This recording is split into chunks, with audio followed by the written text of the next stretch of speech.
Hi, Trevor here, and today we're diving into the clearest big footages ever caught on camera. From a trail camera that captured a once-in-a-lifetime encounter with a Bigfoot to a home security footage that captured a Bigfoot walking by.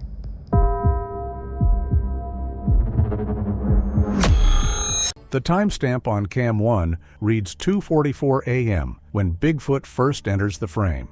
There's no alarm in the movement, no sprint, no backward glance, nothing that would read as flight if you watched it cold without context. Bigfoot walks into the upper left corner of the clearing at a pace I can only describe as deliberate, unhurried.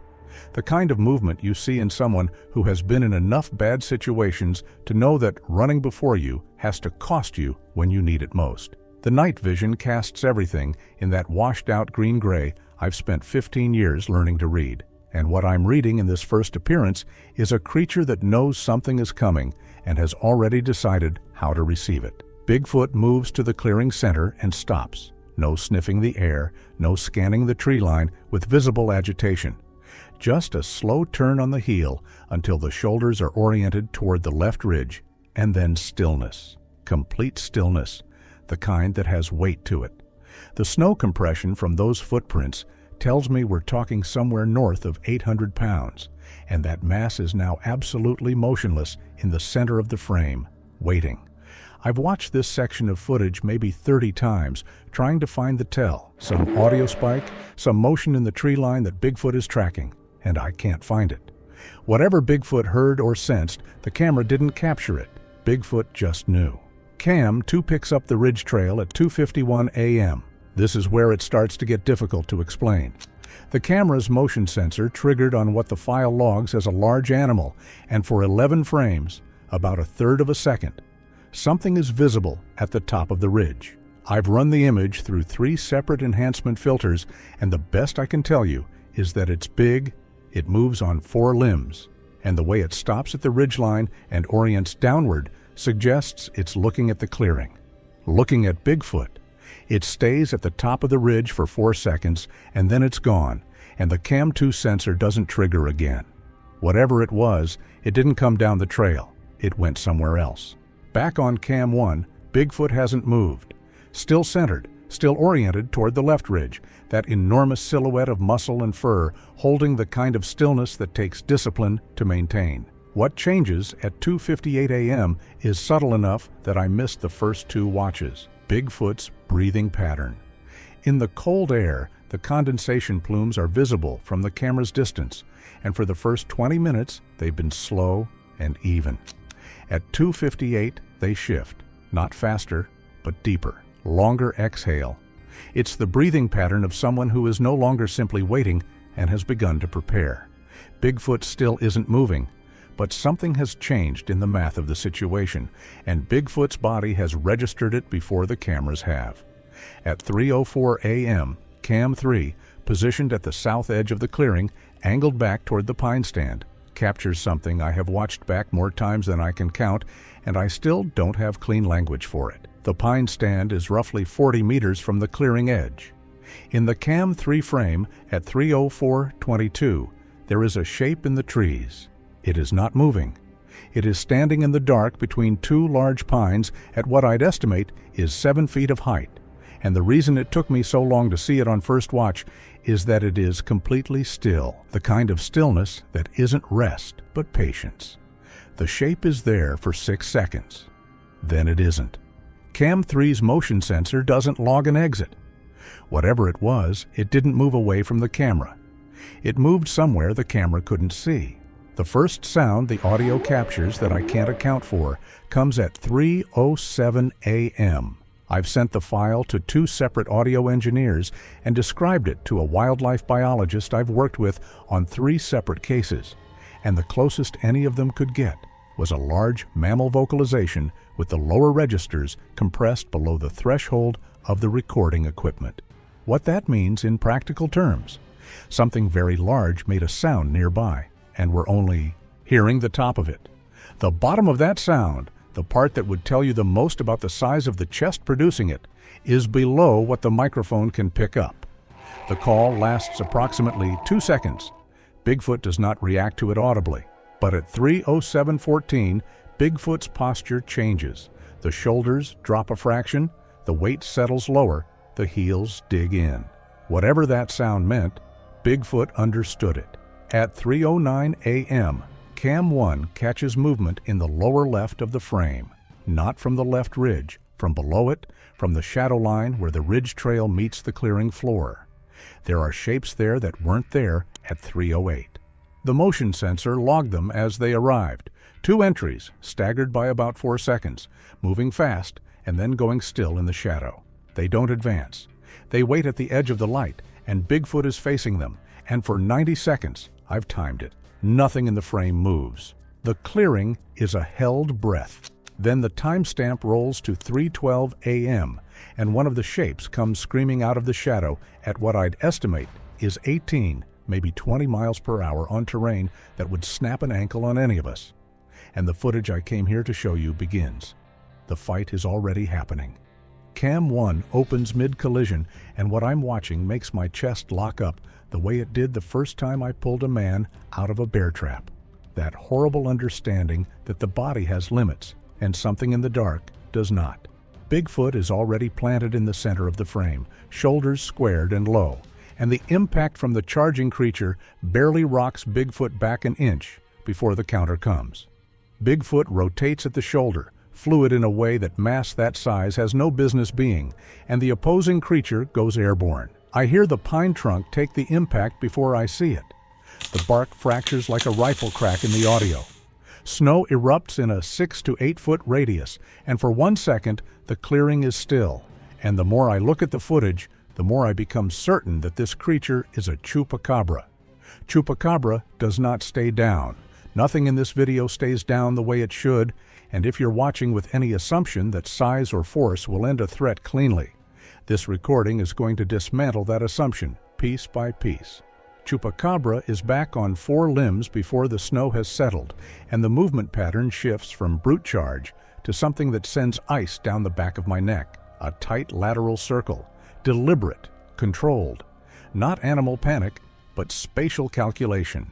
Bigfoot reads it, drops the center of gravity even lower, heels dug into the frozen ground like a wrestler who's felt this before. Chupacabra feints high. The head drops toward Bigfoot's throat, clean enough that I flinch watching it. But the attack comes at the lower calf, fast and low.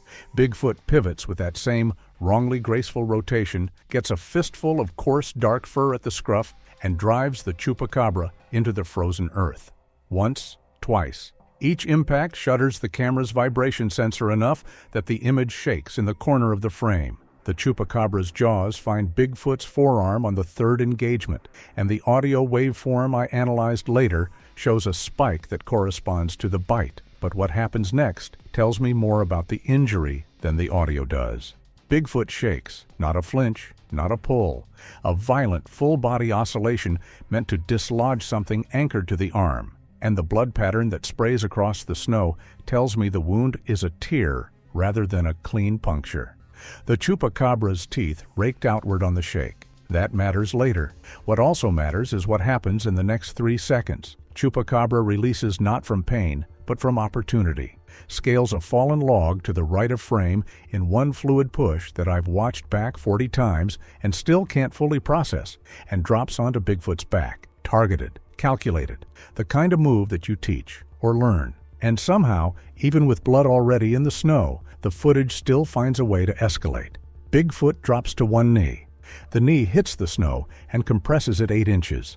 Chupacabra is already repositioning for the throat, and Bigfoot gets both hands inside the bite before contact is made. What follows is something I've only seen analogies to in footage of bull gators being pried off limbs. The jaw forced open against its own structural hinge. The muscles fighting the leverage, and somewhere in the audio there's a sound the frequency analysis software flagged twice as outside the range of standard large mammal vocalization. Structural stress. Something is being pushed past the point it was built for. Bigfoot solves the problem the way Bigfoot solves most problems in this footage, with mass. The backward roll is controlled enough to be intentional, and the weight, 900 pounds minimum based on snow compression depth, lands full on the Chupacabra's torso.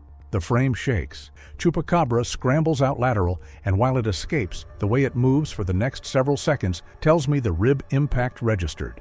It's not favoring a leg, it's managing its breath. That's a different kind of damage. What happens next is the moment I've replayed more than any other, because it tells you something about Chupacabra's cognition that should not be possible. Chupacabra retreats to the tree line. Full retreat, maybe 20 feet into shadow. And I thought on first watch that the engagement was breaking. It wasn't. Chupacabra was recalculating. The re-entry sprint comes at an angle that accounts for Bigfoot's established pivot direction from the previous two exchanges. Chupacabra has observed a pattern in Bigfoot's defensive rotation and is now attacking the opposite shoulder. Bigfoot anticipates it anyway, reads the angle a half-second before contact, and intercepts mid-charge with a strike across the muzzle that snaps the Chupacabra's head right and sends a visible spray of dark fluid across the snow. That should have been the final lesson. Instead, Chupacabra drops, not collapses, drops deliberately, targeting the knee joint while Bigfoot's weight is shifted from the intercept strike. A sacrifice move. Take the hit to the head to get access to the joint. The knee destabilizes. Bigfoot catches itself on the stump to the left of frame, but the balance is compromised, and for the first time in this footage, Bigfoot is reacting rather than countering. Both pull back. The gap settles at roughly 15 feet, and the snow between them is churned into a record of everything that just happened. Overlapping craters, deep anchor marks, two blood traces already beginning to freeze at the edges in the 3 a.m. cold. Bigfoot's breathing is visible in the night vision, long, slow plumes of condensation, managing exertion, conserving, recalculating. The Chupacabra's chest is heaving. The clearing is quiet for exactly 4 seconds. Then, a human figure steps out of the ridge trail, and everything changes. The figure is naked. That's the detail that hits first, before anything else registers. Not the erratic movement, not the fact that it's 31 degrees on that ridge, not even the path it took to arrive at a clearing no casual hiker stumbles into by accident. The man walks out of the tree line like he belongs there. Like the 9-foot creature and the dog-headed biped bleeding into the snow 20 feet apart are furniture he's accounted for. I know what hypothermic movement looks like. The shuffle, the crossed arms, the body caving inward to protect its core. This man moves like none of that is happening. His stride is deliberate, his arms hang loose, and he stops at 30 feet from where Bigfoot and Chupacabra are still locked in their reset distance and just stands there. The way he stands there is the worst part, because it isn't confusion and it isn't fear. It's attention. He's watching the fight the way a coach watches film, and the fact that he's calm is much scarier than if he had been screaming. The distortion starts at the skin, and it starts everywhere at once. The clinical language feels dishonest, because those phrases suggest something gradual, something that builds with enough mercy to let your brain process it. What I'm watching is not merciful. Under the night vision's green wash, the man's body begins to look wrong, the way a reflection in moving water looks wrong. Proportions correct for one frame, and then not. The error compounding faster than your eye can track. His musculature isn't flexing, it's expanding the way a sponge expands in water, volumetrically, the skin stretching to accommodate mass that wasn't there 3 seconds ago. His limbs are lengthening from the inside. The skeletal changes are audible. I've had 3 separate audio engineers listen to the raw file independently without context, and all 3 came back with the same answer. Bone. Rapid, catastrophic architectural reconstruction happening in 12 to 18 seconds. The werewolf form arrives the way a storm arrives. There's a moment where you still recognize the sky, and then there isn't. 8.5 feet of something wrong in every dimension. Too tall, too wide at the shoulder, the head elongated forward in a way that reorients every other proportion around it. The werewolf doesn't roar, it simply orients. And what it orients toward is Bigfoot. Bigfoot registers it now. The werewolf covers 30 feet in a vertical leap strike that compresses everything wrong about its proportions into a single ballistic moment, and Bigfoot raises both arms in a cross block that catches the strike but doesn't neutralize it. Bigfoot is driven backward 6 feet, 2 deep heel gouges, 2 shallower marks where Bigfoot tried to arrest momentum, a compression point where Bigfoot finally stabilized wide. 6 feet is not a small number when Bigfoot had already demonstrated the capacity to absorb a full-speed chupacabra charge with a shoulder rotation. The werewolf hits differently. The force isn't just mass, it's leverage, the height of the impact point, the angle of transfer. Bigfoot has been reset. That first hit tells me everything. This newcomer is stronger, faster, and far more dangerous. And if that first strike looked bad, it was only the opening move of something much worse. Chupacabra processes this faster than I would have expected. The stillness breaks, and Chupacabra is moving, not toward the werewolf, not in retreat, but in a wide flanking arc that brings Chupacabra around to Bigfoot's left side, while the werewolf is still in close contact on the right.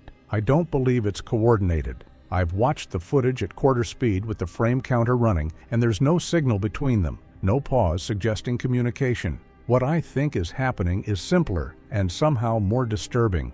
Chupacabra sees an opening the werewolf's strike created and takes it. The instinct of two different predators arriving at the same tactical solution independently.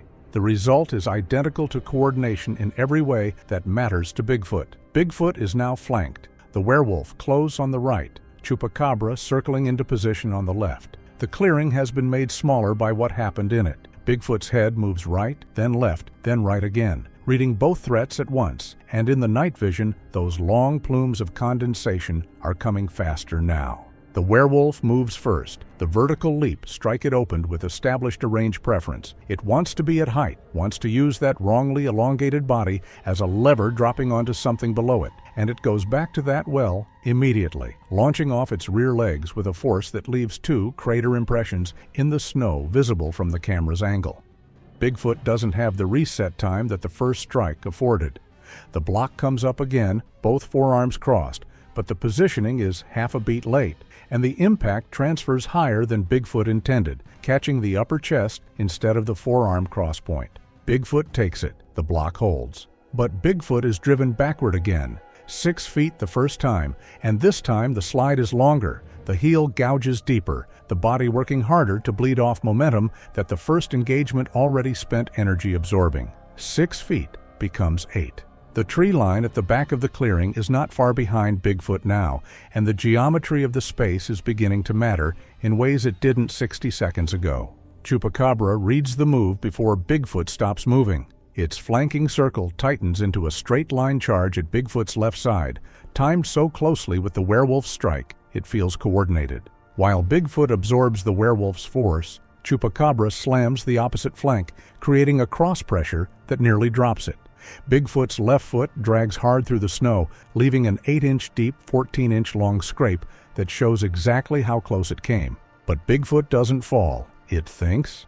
Instead of fighting the imbalance, it uses the werewolf's momentum to rotate, turning the forced lean into a pivot. Its right hand catches the pine stump behind it, using it as an anchor, and in 4 seconds, Bigfoot completely resets the geometry. Stump at its back, both attackers in front, no clean flank left. That isn't instinct, that's experience. The werewolf comes high for the neck and shoulder, while Chupacabra attacks low for the already tested left knee. It's the perfect split-level assault against the stump defense. Bigfoot answers by redirecting the werewolf's strike with its right forearm while dropping its left hip just enough to pull the knee 6 inches out of Chupacabra's line. Chupacabra overshoots.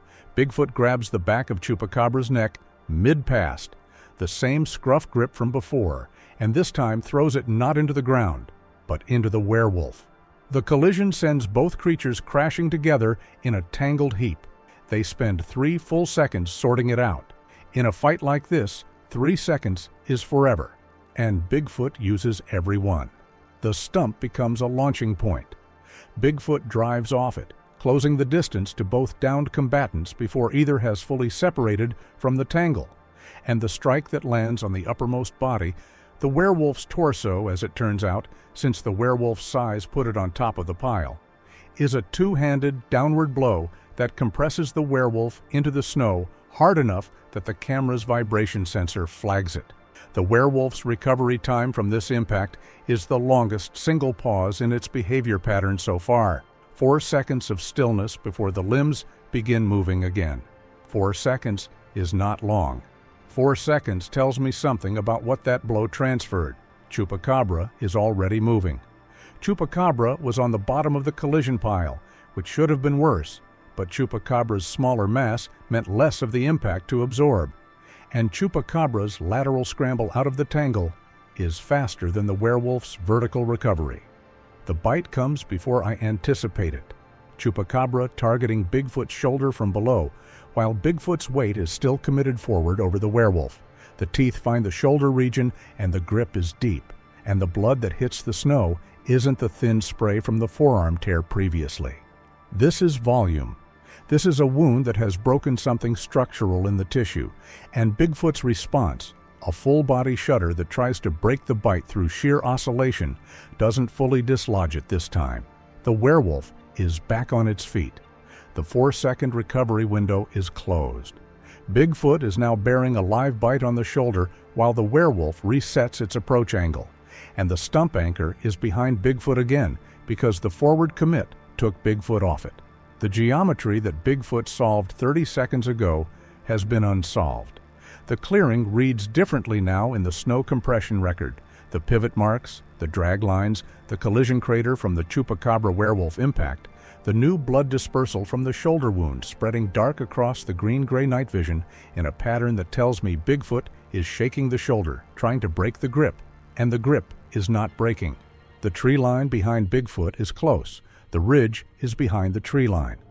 Beyond the ridge is the cliff edge, and I know from the trail survey maps I've walked personally that the drop on the other side is somewhere between 35 and 45 feet down to the river. And the worst part is that the battlefield itself is quietly setting up the next disaster. Bigfoot doesn't know that yet. Bigfoot is still fighting forward. The tree line absorbs Bigfoot's retreat without resistance. That's the thing about conifer stands at this elevation. The canopy is dense enough that the night vision loses definition at the edges, the branches fracturing the green-gray light into overlapping shadows that make depth perception unreliable even on a good recording. Cam 1 is still tracking, the motion sensor keeping Bigfoot centered in the frame, but the background has shifted from the open clearing's legible snow surface to a compressed tangle of trunk and shadow that makes it harder to read terrain. I know this trail system. I've walked every inch of the ridge network in this sector over 15 years of patrol. And when I first watched this section of footage and saw Bigfoot moving backward through that specific cluster of pines, I felt the cold hit me before I could articulate why. The ridge path narrows at the far edge of that stand. It narrows to 12, maybe 15 feet of walkable surface before the ground stops existing and the river starts, 40 feet below. Bigfoot is moving toward it and doesn't know it's there. Chupacabra releases the shoulder bite somewhere in the first 10 feet of the tree line passage. I think it's terrain-driven. The spacing between trunks doesn't accommodate Chupacabra's lateral movement pattern cleanly, and the bite-and-drag strategy that was working in the open clearing becomes a liability when the environment tightens. What Chupacabra does instead is revert to the circling behavior from before, except now the circle has walls. The trunks force the arc into something more linear, more channeled, and Chupacabra is threading between them on Bigfoot's left side with a speed that the confined space shouldn't allow. The sound of Chupacabra's claws on frozen root systems is distinct in the audio, a rapid, irregular percussion that I've isolated and amplified in the enhanced file. And it's the sound of something that has operated in dense terrain before, that has learned to use root systems as grip surfaces rather than obstacles. Chupacabra is not slowed down by these trees. Chupacabra is faster in them. The werewolf is slower.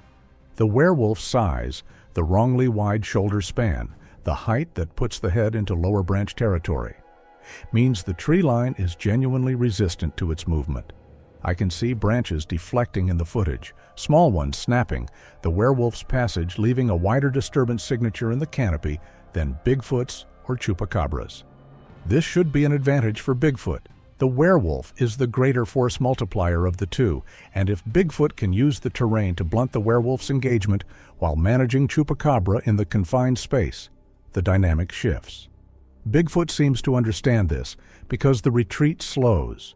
Bigfoot stops using the trees as a passage and starts using them as a resource, putting trunks between itself and the werewolf's approach angle, forcing the werewolf to root around rather than through, buying seconds. Each second Bigfoot buys in here is a second the werewolf spends on a detour. The problem is Chupacabra, which needs no detour, which is already inside Bigfoot's defensive perimeter on the left and accelerating. The audio from this section of the footage has a quality I've only ever heard once before. In a recording a colleague sent me from a separate incident in the Cascades. A specific kind of silence underneath the action sounds, like the forest itself has stopped producing ambient noise, and I don't know what to do with that observation except to report it. Chupacabra hits the left knee again. The targeting is not coincidental at this point.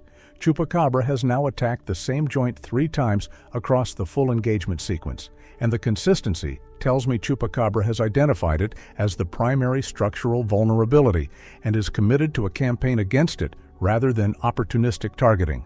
The hit lands differently in the tree line than it did in the clearing because Bigfoot's footing is compromised by root systems, and the partial destabilization that resulted from the clearing hit becomes something closer to a genuine collapse in here. Bigfoot's left leg buckles to 45 degrees. The hand that shoots out to catch the nearest trunk is the only thing that prevents a full fall, and I can see the bark compress and splinter under the grip.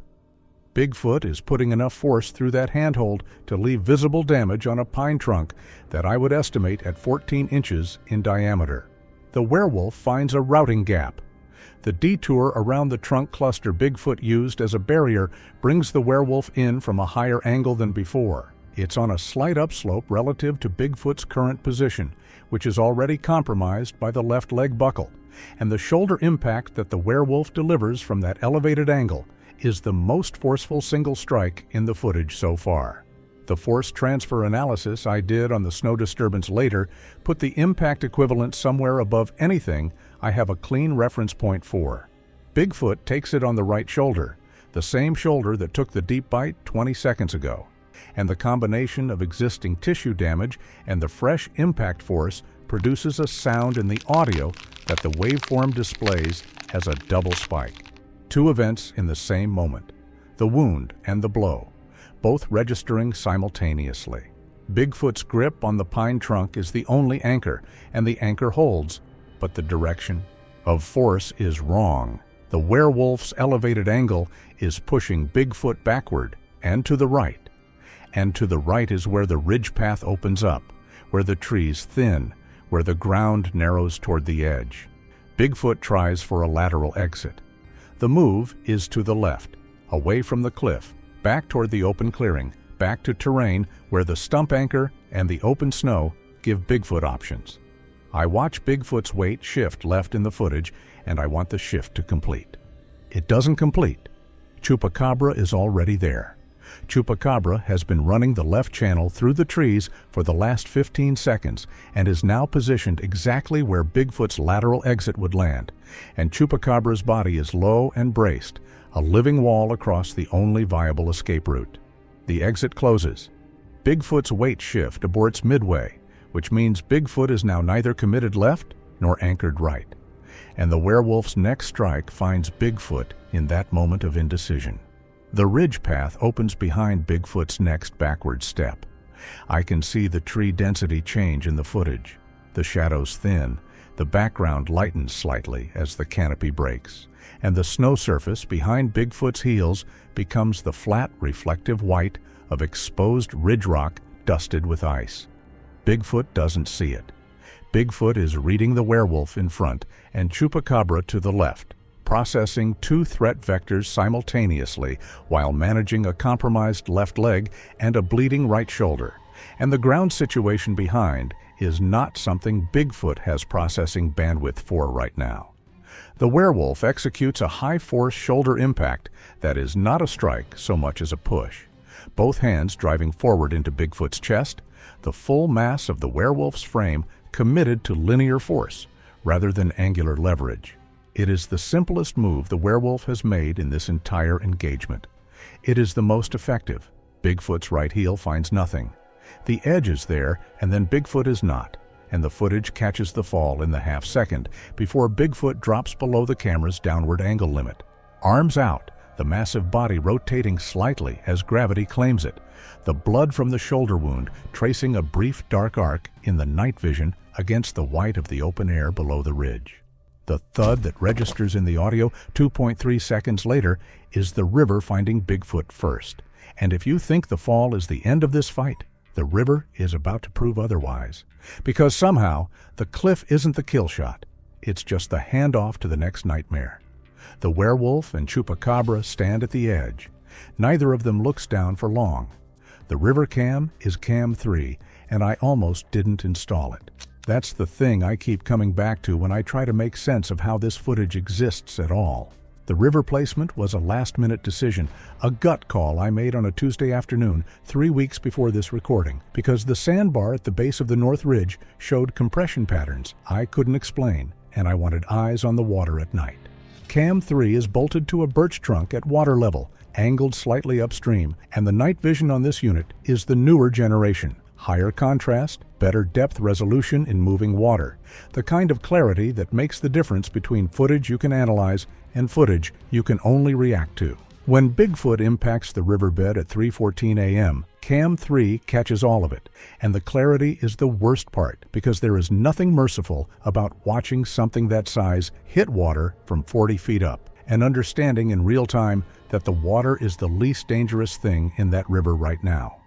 The impact sends a displacement wave that Cam 3's vibration sensor logs before the visual confirms it. The water depth at the impact point I've since measured at approximately 3 to 4 feet, shallow enough that the riverbed absorbs a meaningful portion of the kinetic energy, deep enough that the water column provides some deceleration before stone contact. The physics of this are the only reason the engagement continues past this moment, and I've run the numbers enough times to know that the margin is not comfortable. Bigfoot surfaces in the footage 3 seconds after impact, which is 3 seconds of my life I will not get back. And the movement that brings Bigfoot upright in chest-deep current is not the movement of something that has been neutralized. It's slow, it's clearly costly, but it's controlled, and control is everything at this point in the sequence.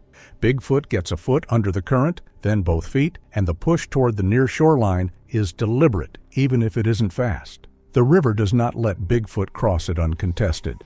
I want to be precise about the timing here, because the timing is what makes the ambush so specifically horrible to watch. Bigfoot has been in the water for 11 seconds when the first scaly creature emerges. Not from the shore, not from the surface. From below the current, rising vertically out of the dark water column in the upstream quadrant of the frame, and the movement is so synchronized with the other three that follow it within the next 2 seconds that I have to stop using the word ambush and start using the word trap.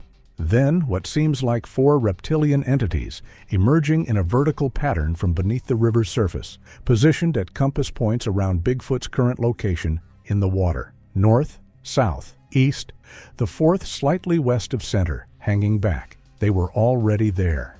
They were waiting in the riverbed before Bigfoot hit the water, which means they were waiting before Bigfoot went over the cliff, which means something about the sequence of events in this footage is more coordinated than I initially understood. I've looked at the upstream footage from Cam 3's earlier timestamp records 3 times now, trying to find when the reptilians entered the water, and the answer I keep arriving at is that they were already submerged when I checked the camera the previous afternoon, which is a thought I'm choosing not to finish out loud. The smaller reptilian, and I use smaller relatively because nothing in this river right now qualifies as small by any standard I was trained to apply, is carrying something that takes me several viewings to correctly identify. The object moves with the current in a way that living things move, a slow lateral undulation that is distinct from the reptilian's own movement pattern. And when the reptilian deploys it, I finally understand what I'm looking at. A constrictor. A large one, a python-class animal, used as a tool in a way that I have no existing framework to process. The smaller reptilian swings the constrictor in a wide arc upstream and releases it, and the snake's instinct takes over from there. It finds Bigfoot's forearm in the current, and the coils begin before Bigfoot has registered the contact as a threat distinct from the reptilians themselves. The latch point is the right forearm, the same forearm that took the tear wound before. The constriction begins on compromised tissue. Bigfoot's reaction to the constrictor is the first moment in this footage where I see something that takes me a long time to name correctly. It isn't panic. Bigfoot's movements remain too deliberate for panic. It's closer to what I've seen in large animals caught in cable snares. The sudden understanding that one limb is no longer fully available. The rapid cognitive reassessment of what the body can do with the remaining operational components. The right forearm's range of motion is restricting in real time as the coils tighten, and Bigfoot's attempt to shake the constrictor free the way the forearm bite was shaken free before doesn't transfer. Bite releases under sufficient oscillation force, but a constrictor's coil mechanics mean that shaking feeds the constriction rather than breaking it. Bigfoot shakes twice before stopping. The learning curve on that is 2 attempts. 2. The 3 larger reptilians coordinate their approach while the constrictor is managing the forearm. The word coordinate is doing real work in that sentence. These are not 3 animals independently approaching the same target. The spacing between them is maintained consistently as they close, roughly equidistant, and the angle of approach keeps them out of each other's operational range while maximizing the coverage arc around Bigfoot's position in the current. One targets the left arm, one targets the torso from the downstream side, using the current as a force multiplier for the drag attempt. The third positions below Bigfoot's center of mass, attempting to compromise the footing that Bigfoot has spent 30 seconds establishing on the riverbed. The drag attempt begins simultaneously from all 3 vectors, and the current's 4-mile-per-hour flow is now an active participant in the attack rather than neutral terrain. At that point, it stops looking like predators and starts looking like strategy. Bigfoot goes under. Briefly, the submersion lasts less than 2 seconds in the footage, and what brings Bigfoot back up is not a swim stroke, but a torque, a full-body rotation driven from the hips that uses the riverbed itself as a brace point. The rotation breaks the downstream reptilian's grip by reversing the drag vector. Instead of being pulled with the current, Bigfoot's rotation creates a cross-current force that the reptilian's grip geometry can't accommodate. The grip fails, the reptilian loses contact, and the current takes it 3 feet downstream before it reorients. Bigfoot uses the rotation's remaining momentum to drive upward, and the forearm with the constrictor comes out of the water with Bigfoot, and the constrictor's behavior above the water surface is different. It doesn't release, but it recalibrates, and that recalibration costs it half a coil's worth of constriction pressure, which is enough for Bigfoot to get the left hand under the coils and begin forcing separation. The shore is 8 feet away. Bigfoot covers it in 3 movements that I would not describe as swimming so much as controlled falling in the right direction. Each push off the riverbed buying distance while the 2 remaining gripping reptilians are dragged along and the constrictor loses another coil. The bank is frozen mud and exposed root systems, and Bigfoot hits it on hands and knees, which is not how Bigfoot has arrived anywhere else in this footage. The knees in the mud tell me what the rest of the footage has been building toward. Bigfoot is running out. Not out of ability, not out of cognition. Out of the reserves that ability and cognition run on, the deep physical account that has been paying out since 3:12 a.m. and has now been hit by a 40-foot drop and a river ambush on top of everything that came before. Bigfoot gets up anyway. The reptilians are already following onto the shore. The shoreline is wrong for Bigfoot, and Bigfoot knows it immediately. I can read the terrain assessment in the movement pattern, the way Bigfoot's head sweeps the bank in the first 2 seconds after standing, the slight pause before committing to a direction, the adjustment in foot placement that tells me Bigfoot is reading the surface the way I read it when I walk this stretch in spring thaw, when the frozen mud has the deceptive firmness of something that will hold until it doesn't.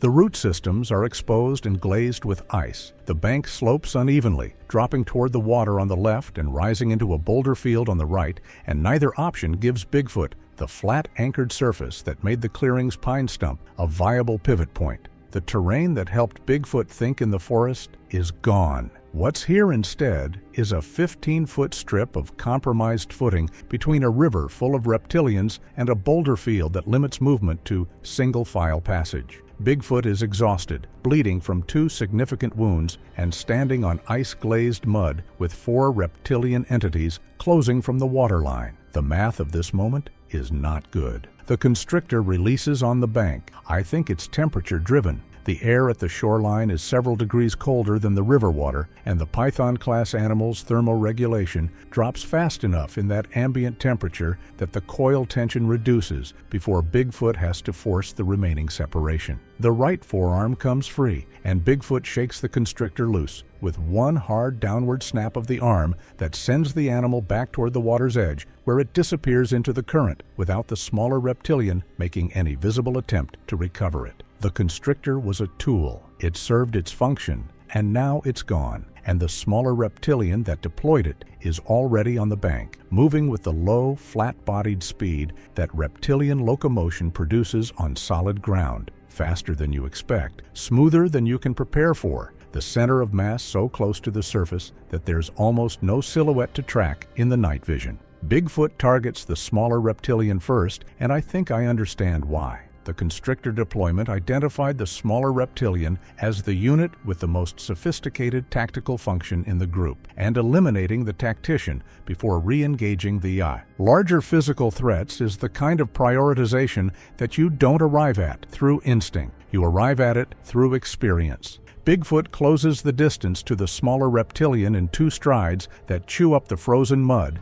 and send ice fragments spraying in the night vision's green wash. And the strike that lands is not the 2-handed overhead blow from the clearing or the torso-to-ground slam from the tree line. It's a single-handed lateral sweep at ground level, catching the smaller reptilian mid-stride and redirecting its momentum into the boulder field to the right. The impact against the rock formation is audible on Cam 3's audio even over the river current, a dense, resonant crack that tells me the smaller reptilian hit stone with something structural rather than muscle. The smaller reptilian does not get up on the first attempt. It doesn't get up at all during the time this section of footage covers. The tactical sequencing Bigfoot uses throughout this entire file, clearing the constrictor handler before re-engaging the primary threats using the boulder field as a weapon rather than an obstacle, is the thing I think about when people ask me whether what we're looking at is animal behavior, and I never quite know how to answer that. The python breaks free of the constrictor. I mean, the constrictor breaks free of Bigfoot. Those words got away from me there, and I'm leaving it because it's honest about the state my notes were in when I was first watching this footage. The snake hits the water and is gone,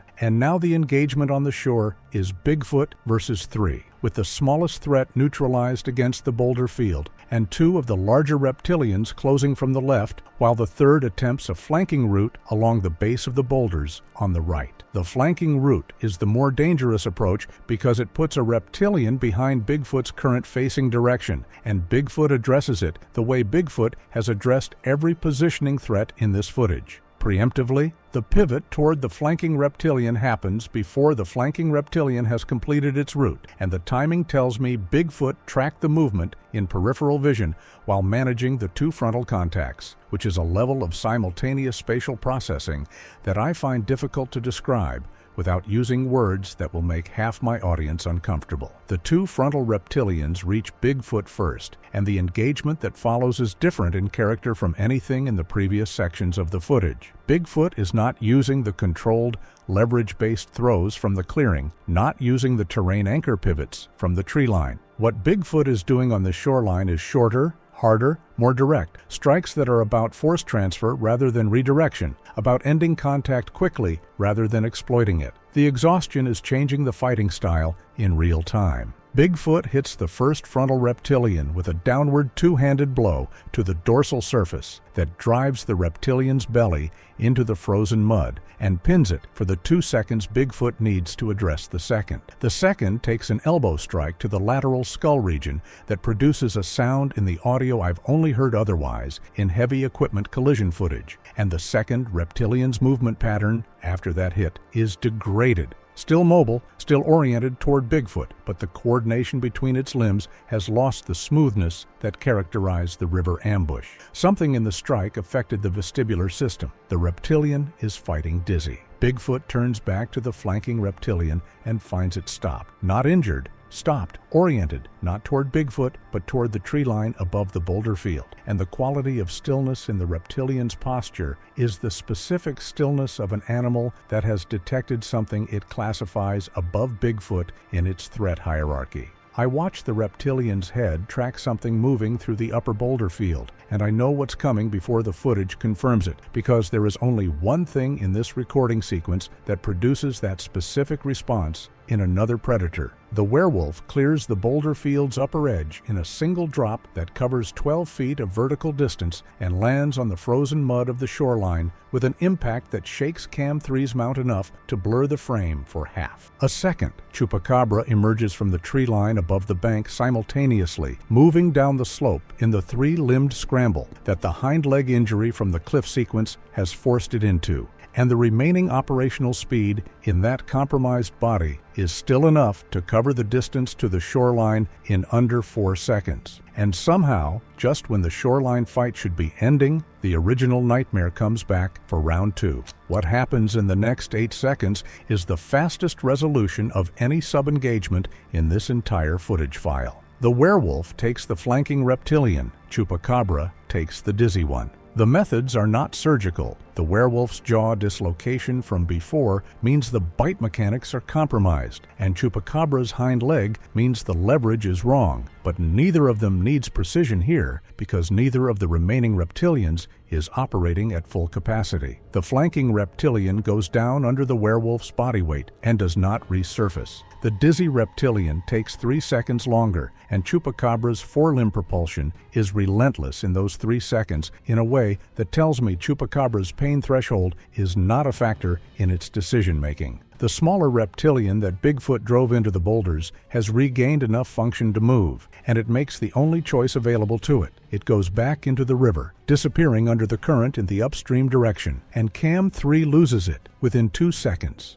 The shore is quiet. Bigfoot is standing. The werewolf and Chupacabra are standing. All 3 of them are breathing hard enough to fill the audio with condensation sounds, and for 4 seconds, the only movement in the frame is the river current and the slow spread of dark fluid from the reptilian contacts across the frozen mud. Then the werewolf turns, Chupacabra turns. Both of them orient toward Bigfoot, and the body language of both has shifted completely from the elimination posture they just used on the reptilians. What I'm reading in the footage now is not the loose, committed aggression of a pursuit. It's something tighter, more deliberate, contained. The same hierarchical targeting behavior the werewolf showed when it emerged from its transformation and looked past Chupacabra to find Bigfoot. Except now, there are no reptilians left to interrupt it. No river, no cliff, no trees. Just the shoreline, and the 3 of them, and whatever comes next. Chupacabra's hind leg, already non-functional, goes completely still in the water. The forelimbs continue moving for 11 seconds, then slow, then stop producing directed movement. Chupacabra is not gone. I can see the chest expanding in the footage, the respiratory function continuing. But Chupacabra is no longer a coordinated combatant. The targeting intelligence that drove 4 attempts on the same joint over 40 minutes of engagement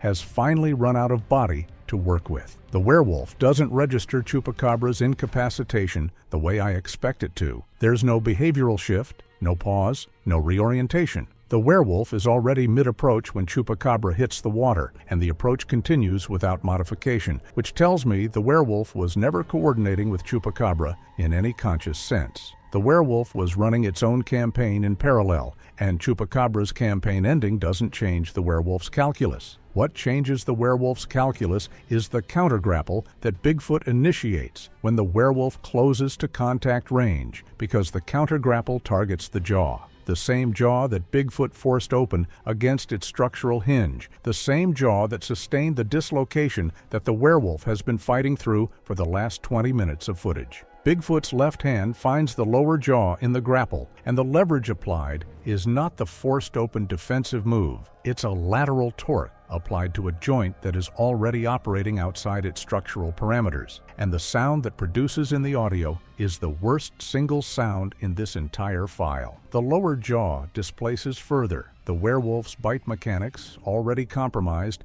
cease to be a functional weapon. What the werewolf has left is body force. And body force without bite mechanics is a different kind of problem. Still dangerous, still enormous, but solvable in a way that the full werewolf wasn't. The final exchange covers the entire stone shelf, the waterline, and 6 feet of boulder field base in a rotational pattern that Cam 3 barely keeps pace with. Bigfoot uses the boulder surfaces the way Bigfoot used the pine stump in the clearing, as anchor points, as pivot references, as surfaces to drive the werewolf against when the force differential allows it. The werewolf relies on body force exclusively now. No bite, no precision, just the raw commitment of a mass that size moving at a target. Twice Bigfoot is driven back against the boulder field's lower face. Twice Bigfoot absorbs the impact and counterdrives. The second counterdrive gets the werewolf's back against a flat section of the stone shelf at the water's edge, and Bigfoot pins the werewolf there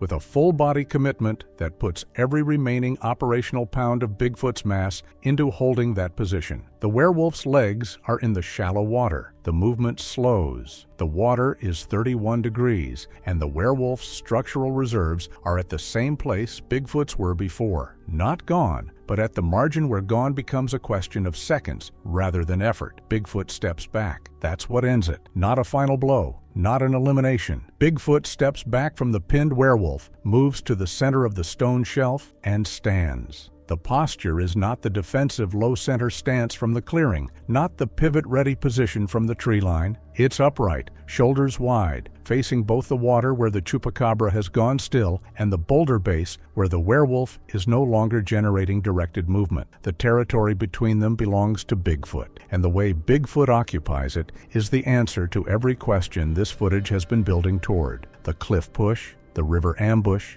the reptilian trap, the containment behavior, the campaign that started before 3:12 a.m.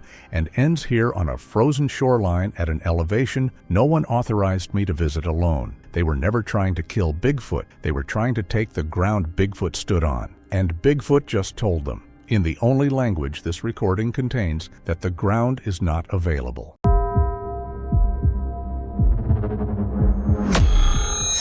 My name is Julie, and I grew up in a logging family in the Pacific Northwest, where the forest wasn't a place we visited. It was the place we lived and understood from the inside out. And somehow, after all that time, I'm the one who ended up filming Bigfoot, and this video proves it. Bigfoot was there at the edge of the trees, far enough that my eyes were still arguing with what my body already knew. The feeling that came with it wasn't panic. It was something quieter and somehow worse than that. It reminded me of being a little girl holding a toy tree from a playset. The way those tiny painted trunks looked completely believable until you set them next to something real. That's what those trees looked like standing next to it. The distances I thought I knew felt suddenly unreliable, and the weight of its presence moving through that terrain was something I felt before I fully registered it with my eyes. It hadn't seen me yet. I was downwind, I was still, and its attention was directed somewhere else entirely. It was moving through the tree line slowly, pausing every few steps to look in one direction, then continuing, like it was checking something, completing a circuit it had completed before. Each pause had the same duration.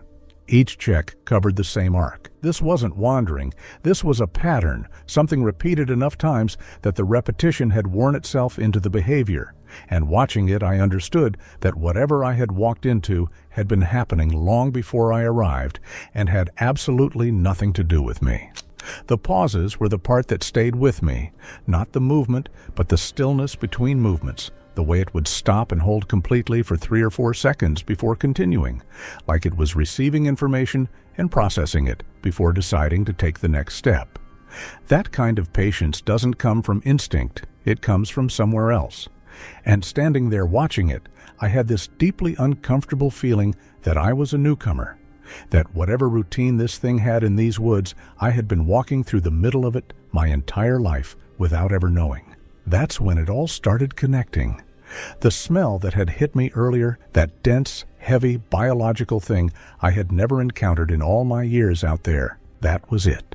The silence that had dropped all at once. No birds, no insects, nothing. The kind of silence I had never once heard in those woods in any season. That was it too. My body had known before my eyes did, had slowed my pace and quieted my steps and tightened my grip on my phone without a single conscious instruction from me. And standing there, watching it move through the trees, I understood that I hadn't stumbled onto something. I had walked directly into the middle of something that was already happening, and the only reason I was still undetected was luck. And then, without any warning and without any apparent reason, it stopped completely in the middle of a stride and stood absolutely still at the edge of the trees. And then I watched it raise its head slowly, and I knew immediately what it was doing. It was reading the air, standing there processing whatever the wind was carrying with a patience and a methodical calm that had no urgency in it at all. And what unsettled me most wasn't the size of it, or even the fact of it. It was the intelligence behind that stillness, the deliberateness of it. This wasn't an animal catching a scent and reacting. This was something that knew how to gather information before it decided what to do with it. And I wonder sometimes whether what it found in that wind was enough to tell it exactly where I was standing before it even turned its head. It turned and looked directly at me, and then it started moving, and the way it came toward me was so much more frightening than any aggression would have been, because aggression has a shape and a duration and an endpoint, and this had absolutely none of those things, just one steady, deliberate step after another, closing the distance between us in a way that felt less like an animal approaching, and more like weather rolling in.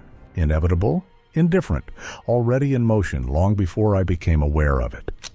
I was backing up with the camera still raised, and I remember trying to keep the frame steady while also tracking where my feet were going, because the terrain behind me had roots and uneven ground, and anything that made me stumble was going to cost me distance I couldn't afford to lose. Every step it took was clean and certain. Every step I took backward was a negotiation. The camera catches this stretch in a way that I think is one of the most important parts of the footage. Not because of what it shows about the size of it, though that registers clearly, but because of what it shows about the difference between how it moves and how I move. You can see the ground between us, you can see what that ground does to my pace and what it doesn't do to its. There are rocks, there are roots, there is a shallow drainage cut that runs diagonal across the space between us. The kind of thing that would make any person adjust their stride without thinking, and it doesn't adjust. It doesn't register any of it. The ground between us was something I had to solve one step at a time, and for whatever was coming toward me, it simply didn't exist as a problem. That gap, not the physical distance, but the functional one, the difference between terrain that slows you down and terrain that means nothing. That's what the footage captures, and that's what kept replacing every calculation I was trying to make with something I liked a lot less. What I noticed as it got closer was the way it moved through the undergrowth. No negotiation with the terrain, no adjustment for the branches or the uneven ground. Just this clean, continuous forward movement that showed absolutely no awareness of the physical environment between us as an obstacle. And I remember thinking that if I turned and ran, the only thing that mattered was how much of a head start I could get. And that number was shrinking with every second I stood there. I also noticed the way its arms moved, and this is the part I've never quite been able to find the right words for. Not swinging the way a person's arms swing, not hanging the way an animal's limbs hang. Something that sat between those two things, and also belonged to neither of them. A movement pattern my brain kept reaching for a category for, and kept coming back empty, like trying to remember a word that exists in a language you don't speak. And then it made a sound that I still hear sometimes in the space between being asleep and being awake. It wasn't a roar, wasn't a scream, wasn't any of the vocalizations I might have had some prior reference point for. It was lower than all of that, and deeper than all of that, something that seemed to originate in its chest and travel through the ground before it reached me. And I felt it vibrating in my sternum a full half second before my ears registered it as sound. I've heard thunder roll through those mountains and felt it in my chest the same way, except thunder doesn't have a source standing 12 feet away from you that is looking directly at you when it happens. The camera picks it up. When you reach that moment in the footage, you will hear it, and I need you to understand that what comes through a scream is a fraction of what it felt like standing there receiving it with nothing between me and the source of it. And that sound is the moment everything I had been holding together stopped holding. The shift happened without any kind of buildup. 1 second it was moving the way it had been, steady and controlled, and the next it stopped and drove its arm into a tree hard enough that the entire trunk snapped sideways in frame. The impact wasn't a crack or a break. It was a deep, heavy sound that carried through the ground first. I felt it in my chest before I understood what I was hearing. And the camera caught the leaves shaking loose all at once, the trunk still moving after the point of contact, like something had hit it with more force than the wood knew how to absorb. My hand dropped for half a second and came right back up, not because I was thinking about it, but because some part of me understood that lowering the camera meant losing whatever this was, and I wasn't going to get another chance at it. It didn't follow that with anything. No charge, no sudden movement toward me. It just stood there, and the footage holds on it through that. Stillness in a way that I think matters as much as the strike itself. You can see the trunk still moving in the background, still working through the energy of the impact, and in the foreground it's completely still. Not the stillness of something that spent itself on the strike, but the stillness of something that had more, and chose not to use it. It was looking at me the way you look at something when you've just made a point, and you're waiting to see if the point landed.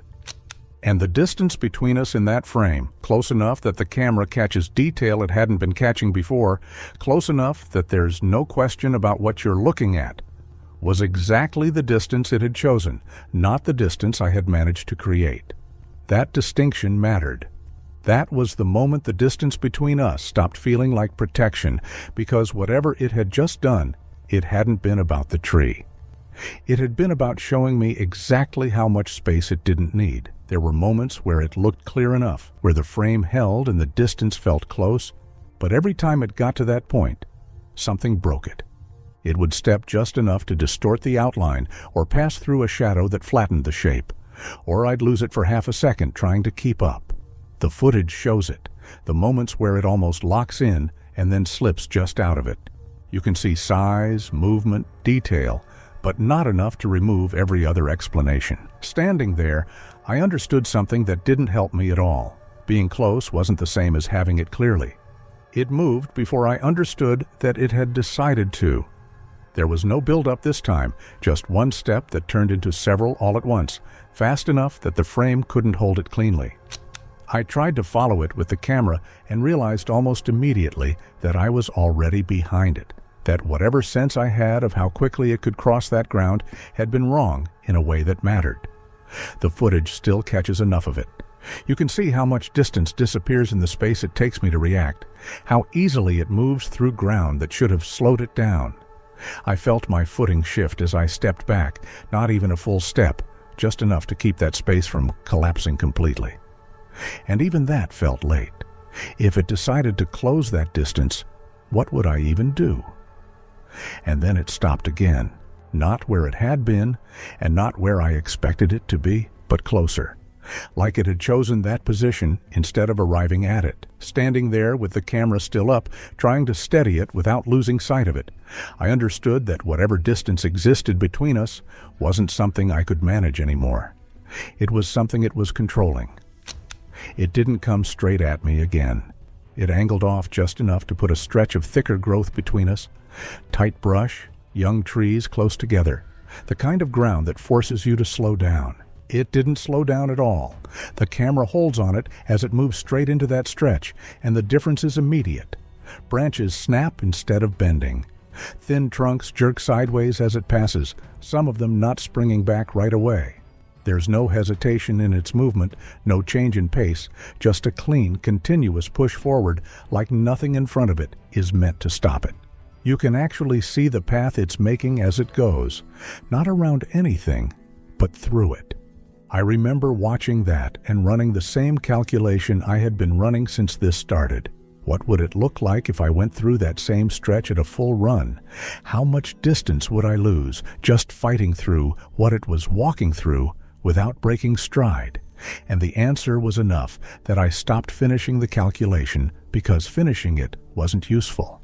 I took a step back without meaning to, and felt my footing catch almost immediately, just enough to remind me how that ground actually works. It slows you down. It forces you to choose every step. And then it came through the other side, still moving, still steady, like none of it had cost it anything at all. There wasn't anything out there I could put between us that would matter. The moment it cleared that stretch, something else moved. Working through this footage led me into other cases that share the same kinds of patterns, and the more I looked into them, the more consistent those patterns became across completely different places. I gathered everything in one place, so if you want to take a closer look at it, the link is in the description. It wasn't in the same place. It came from deeper in the trees, off to the side of where I had been focused, and the camera doesn't catch it cleanly because I didn't move fast enough to follow it. Just a shift, a disturbance that didn't match anything I had seen the wind do, or anything small enough to ignore. It was heavier than that, deliberate in a way I couldn't place, but couldn't dismiss either.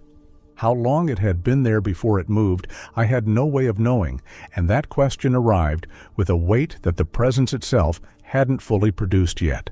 I kept the frame on the one in front of me because I didn't know what would happen if I lost it. The footage picks up the audio, a low shift, something pressing through brush in a way that felt too measured to be random, moving at a pace that didn't match anything startled or reactive. It was lateral movement. It wasn't coming toward me. It was going somewhere specific, parallel to where I was standing, and the specific quality of that, the fact that it had a destination that wasn't me, was somehow more unsettling than if it had been approaching, because it meant there was a geometry to this that I wasn't seeing yet. Whatever was moving through those trees wasn't reacting to me. It was moving into position regardless of me, on a line that had been decided before I was aware any of this was happening. The timing started lining up. The one in front of me didn't move, but it didn't need to. It was already where it needed to be. The one in the trees wasn't wandering. It was moving on a line, steady, covering ground without hesitation. I tried to track it by sound, where it started, how far it had moved, and the distance it covered without me fully registering it didn't make sense unless it had been doing that the entire time. The one in front shifted slightly, and this time it didn't feel like a reaction. It matched. That was when it stopped feeling like two separate things and started feeling like I had stepped into something already in motion. I wasn't being approached. I was being placed. The sound continued, steady, unhurried, covering ground. And I remember trying to estimate from the audio alone how large it was and how far it had already traveled from wherever it started. And both of those estimates kept coming out larger than I wanted them to. The one in front of me hadn't moved. It was still holding its position, still oriented toward me, but something in the quality of its attention had shifted in a way the camera picks up if you're watching for it. A slight reorientation, not toward the sound, but as if in response to it, like the sound wasn't information it needed to locate, but confirmation of something it already knew. That distinction between locating a sound and confirming it was the thing that started changing what I understood about what was happening around me. The one in front of me noticed it the way you notice something you've been expecting. It didn't react the way something reacts to an unexpected sound. It shifted in a way that looked more like acknowledgement, the way you turn towards something you already knew was coming. A slight repositioning, weight transferring, its attention moving just a few degrees before settling back. And then it adjusted its position in relation to me, not by coming straight forward, but by angling just enough that I was no longer directly in front of it, the way I had been. The movement wasn't big and it wasn't fast, but it was exact. Like it was placing itself somewhere specific, like there was a plan, and it was executing its part of it. Then the sound from the trees shifted again, further along now, further around, and I realized it had covered more ground than I had been tracking. I had been monitoring it as a fixed point, and it had been moving the whole time, and the distance it had traveled, while I wasn't fully attending to it, landed in a way that made me reassess everything I thought I knew about where I was standing relative to what was out there. The one in front of me had my attention. That had been true since the beginning, and something had been using that. I started backing toward the house without deciding to. Not running, moving the way you move when something in you has already done the calculation, and doesn't want to alarm whatever is watching by making it obvious. The one in front of me didn't follow. It held its position and watched me go, and that stillness felt worse than the approach had, because an animal that wants to close distance closes it. This didn't. It just watched me leave, with the particular patience of something that knows exactly where I'm going. I reached the house. I got inside. I pulled the door shut, and then both sides of the house started making noise at the same time. The sounds weren't the same. The one on the left was heavier, slower, each step carrying through the wall like weight being set down. The one on the right moved faster, covering more ground, lighter but more precise. Their movement started out uneven, but quickly aligned into something deliberate. The one on the right slowed just enough. The one on the left adjusted. And suddenly, they were moving in a way that felt controlled, like the difference between them wasn't a limitation. It was something they could correct. I turned between the two sides, trying to follow both, and realized I couldn't, not because they were fast, but because they didn't need to be. They already knew where I was. Not one presence moving around the structure. Two, I could hear them separately. One along the left wall, one along the right, moving in a way that had no overlap, no confusion, no doubling back, distinct, coordinated. The camera catches it if you listen carefully, the sound shifting on both channels almost simultaneously. One of them was moving faster than the other, covering more of the perimeter, and I remember turning between the two walls trying to track both at once and understanding that the only thing that exercise was telling me was how many directions I couldn't watch at the same time. The left wall went quiet first. Then the right continued for another few seconds, something large pressing along the exterior in a way that carried through the boards. And then that stopped too. A full stop, not a fade, like both of them had reached wherever they were going at the same time and simply arrived. The silence after that was different from the silence before. It had a shape to it. It felt less like absence and more like held breath, like whatever was outside those walls had stopped moving, not because it had left, but because it had finished. I opened the door before I had a reason to, not because it felt safe, because the walls had stopped feeling like a boundary and started feeling like a box, and whatever was outside those walls already knew exactly which box I was in. I stepped out and the clearing was empty, completely still. No movement at the tree line, no sound from either side of the house, nothing in the air that I could point to. I scanned left first, along the wall where one of them had been moving. The ground there was undisturbed in the way ground looks when nothing has crossed it recently, and I held the camera on it long enough to confirm that before moving on. I scanned right. The same.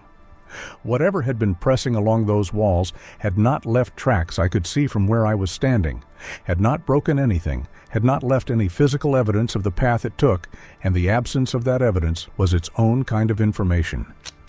I held the camera on the tree line directly ahead for a long moment, watching for any shift in the shadows between the trunks, any weight moving through the undergrowth, any branch that was still returning to position from something that had passed through it. The trees stood the way they always stand. The light between them was unchanged, and the longer I stood there finding nothing, the more wrong the nothing felt. I had heard two separate presences moving around the outside of that structure, and they had not walked away. I had not heard them walk away. They had simply stopped, and stopped things don't disappear. They're somewhere, holding still, and the only question is where. I kept the camera on the tree line longer than I should have. Nothing moved, nothing broke, but parts of it didn't sit right. There were gaps between the trees that felt too solid, patches of shadow that didn't shift the way they should when you look at them from different angles. Every time I tried to focus on one, it looked normal again, but not completely. The longer I stood there, the harder it was to believe there was nothing there, because nothing stays that still. I took 4, maybe 5 steps further into the open, enough to clear the doorway completely, enough to see the full arc of the tree line from one end to the other. And that's when I understood that the stillness wasn't absence. It was arrangement. They were already there. Not at the tree line. Closer than that. I had walked back out directly into the middle of the space they had positioned themselves around, and not one of them had needed to move to make that happen. I had done it myself. The first one I saw was to my left, not the one I had been watching this entire time. a different one, positioned further back, but not far enough back, close enough that the camera catches it without any ambiguity at all. I swung toward it without thinking and held it in frame for long enough to confirm what I was seeing. The shape of it, the stillness of it, the fact that it was facing me and had been facing me before I turned. And in that moment, while I was focused left, the one I had been tracking the entire time stepped back into view directly ahead of me. The camera lurches as I try to hold both at once, and that's when I see where the one in front is looking. Not at me, past me, to the right. I turned, and there was the third. Closer than either of the others, positioned at the edge of the clearing in a way that put it almost behind me. And the camera catches it fully. Size, shape, stillness, all of it. In the clearest frame this footage produces. Clearer than anything before it, clearer than anything I had been able to confirm up to that point, because this one wasn't obscured by distance or tree cover or the limits of what I could hold in frame while I was moving. It was right there, in open ground, in full view, making no effort to be anything other than completely visible. All three of them were looking at me. Not at each other, not at the tree line, not at anything else. The one ahead, the one to the left, the one behind me, and to the right. All of them still, all of them present, all of them arranged in an arc that I was standing at the center of. And then the one in front took one step forward into the best light and stopped. The step brought it fully into the open, into a position where nothing was between it and me. No branches in the way, no shadow cutting through it, no movement to blur the shape. Just open ground and full light, and the camera holding it long enough that nothing breaks the image. This time the frame doesn't chase it. It locks into place and holds steady. You can see everything, the height against the trees behind it, the way its arms hang, the way its shoulders sit, the way it stands without shifting or adjusting. There's no distortion, no obstruction, no moment where it slips out of view. It holds there in frame, uninterrupted, long enough that nothing about what you're seeing breaks or changes. Long enough that you don't have to pause it, don't have to question it, don't have to fill in anything your eyes didn't catch. And that was the first moment where nothing about it could be mistaken for anything else.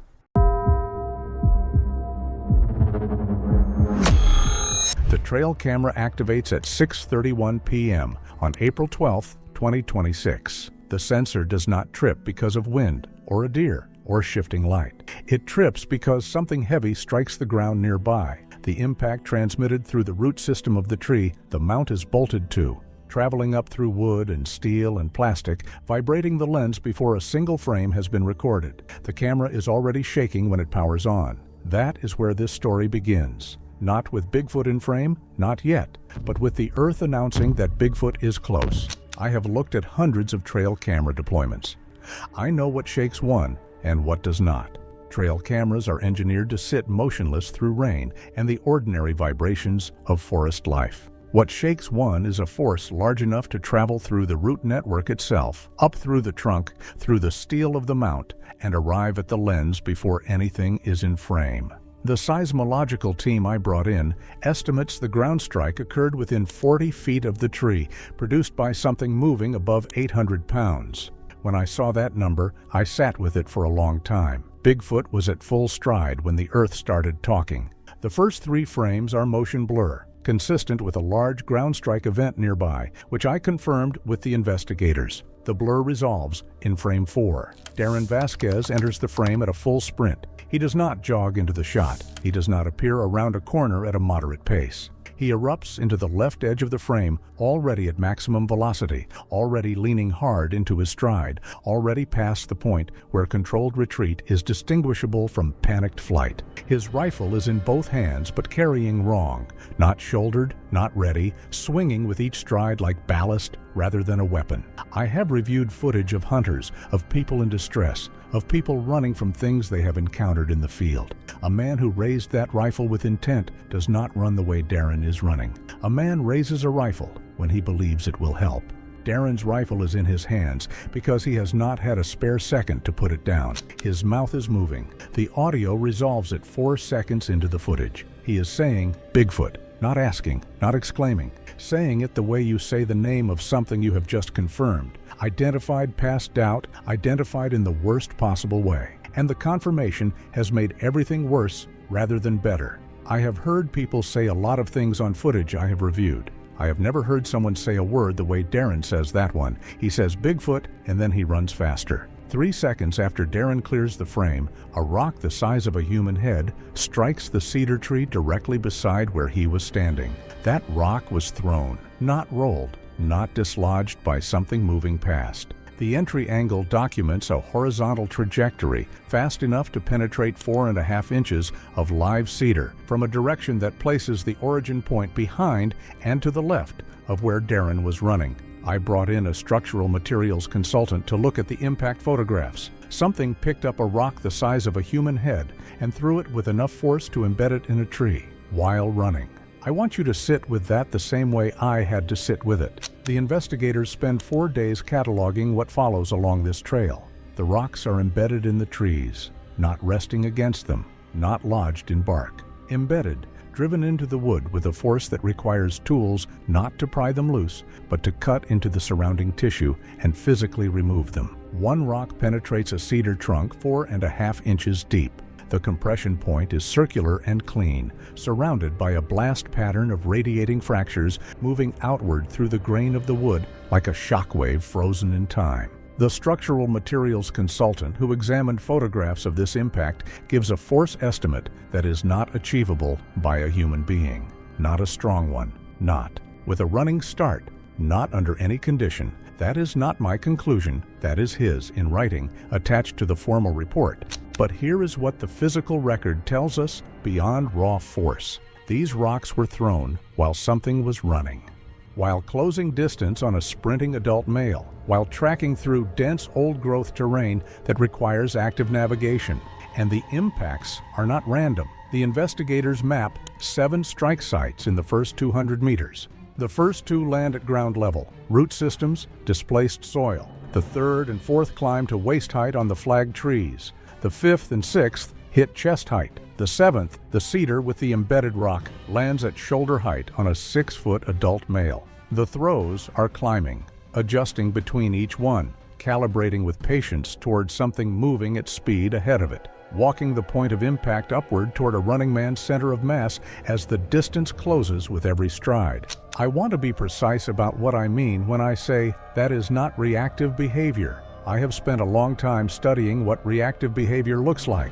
The footprint of a startled animal, the scatter pattern of something throwing blindly in all directions and hoping for contact. That is not what this is. This is targeting. This is something finding its range in real time, between throws, adjusting with each release while moving through terrain at a speed a sprinting adult male cannot match. If you have never considered what it means for something to be patient, not wild, not reactive, not afraid, this is where that consideration begins for me, and I have thought about very little else since I first looked at this evidence.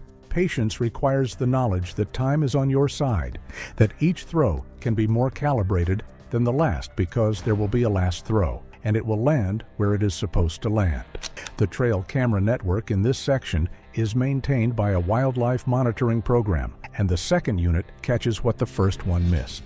Not a shape between trees, not a shadow, not a blurred mass that might be interpreted as something large and upright by someone who wants to see it that way. I have seen every version of that footage, and this is not that. Bigfoot enters the frame for 2 full seconds, moving through a gap between 2 old-growth firs, fully exposed, fully lit by the remaining ambient light of 6:31 p.m. in April, visible from head to mid-torso before the gap closes and the tree line swallows the shape again. The monitoring program has GPS data on every tree in this camera's field of view, every trunk diameter on record, every branch height logged. I worked with the analysts who used that data to establish scale, and I watched them run those numbers multiple times because none of us were comfortable with where they landed the first time. The numbers come out the same way every time. Shoulder height clears 8 feet. Shoulder width falls between 28 and 32 inches. Arms hanging substantially longer than human proportions. Hands brushing vegetation at mid-trunk height on surrounding trees without any downward reach at all. The reference points are fixed, and what moves through them is what it is. We are not measuring something we want to find. We are measuring something the environment forced us to to measure because the math is what it is. Here is what those 2 seconds also show. Bigfoot is not sprinting. The gait is long and economical, the stride of something built for sustained progress rather than explosive effort. That stride covers roughly 10 feet per step. Darren, at full sprint, covers approximately 5. In those 2 seconds, Bigfoot's head stays completely level. No bobbing, no lateral sway. The head stays level the way a very large predator keeps it level, not because the terrain is easy, but because the body beneath it has solved the terrain without asking the head to help. Eyes visible in the grainy footage across the distance, not moving from the direction Darren went. Bigfoot is not running. Bigfoot is following, at a pace that makes running irrelevant. At 6:43 p.m., established through shadow angle analysis, cross-referenced with trail cam timestamps, Darren turns and fires. He fires 11 times. The investigators recovered 11 casings along the corridor. The ejection patterns are mapped, each casing photographed in place before collection,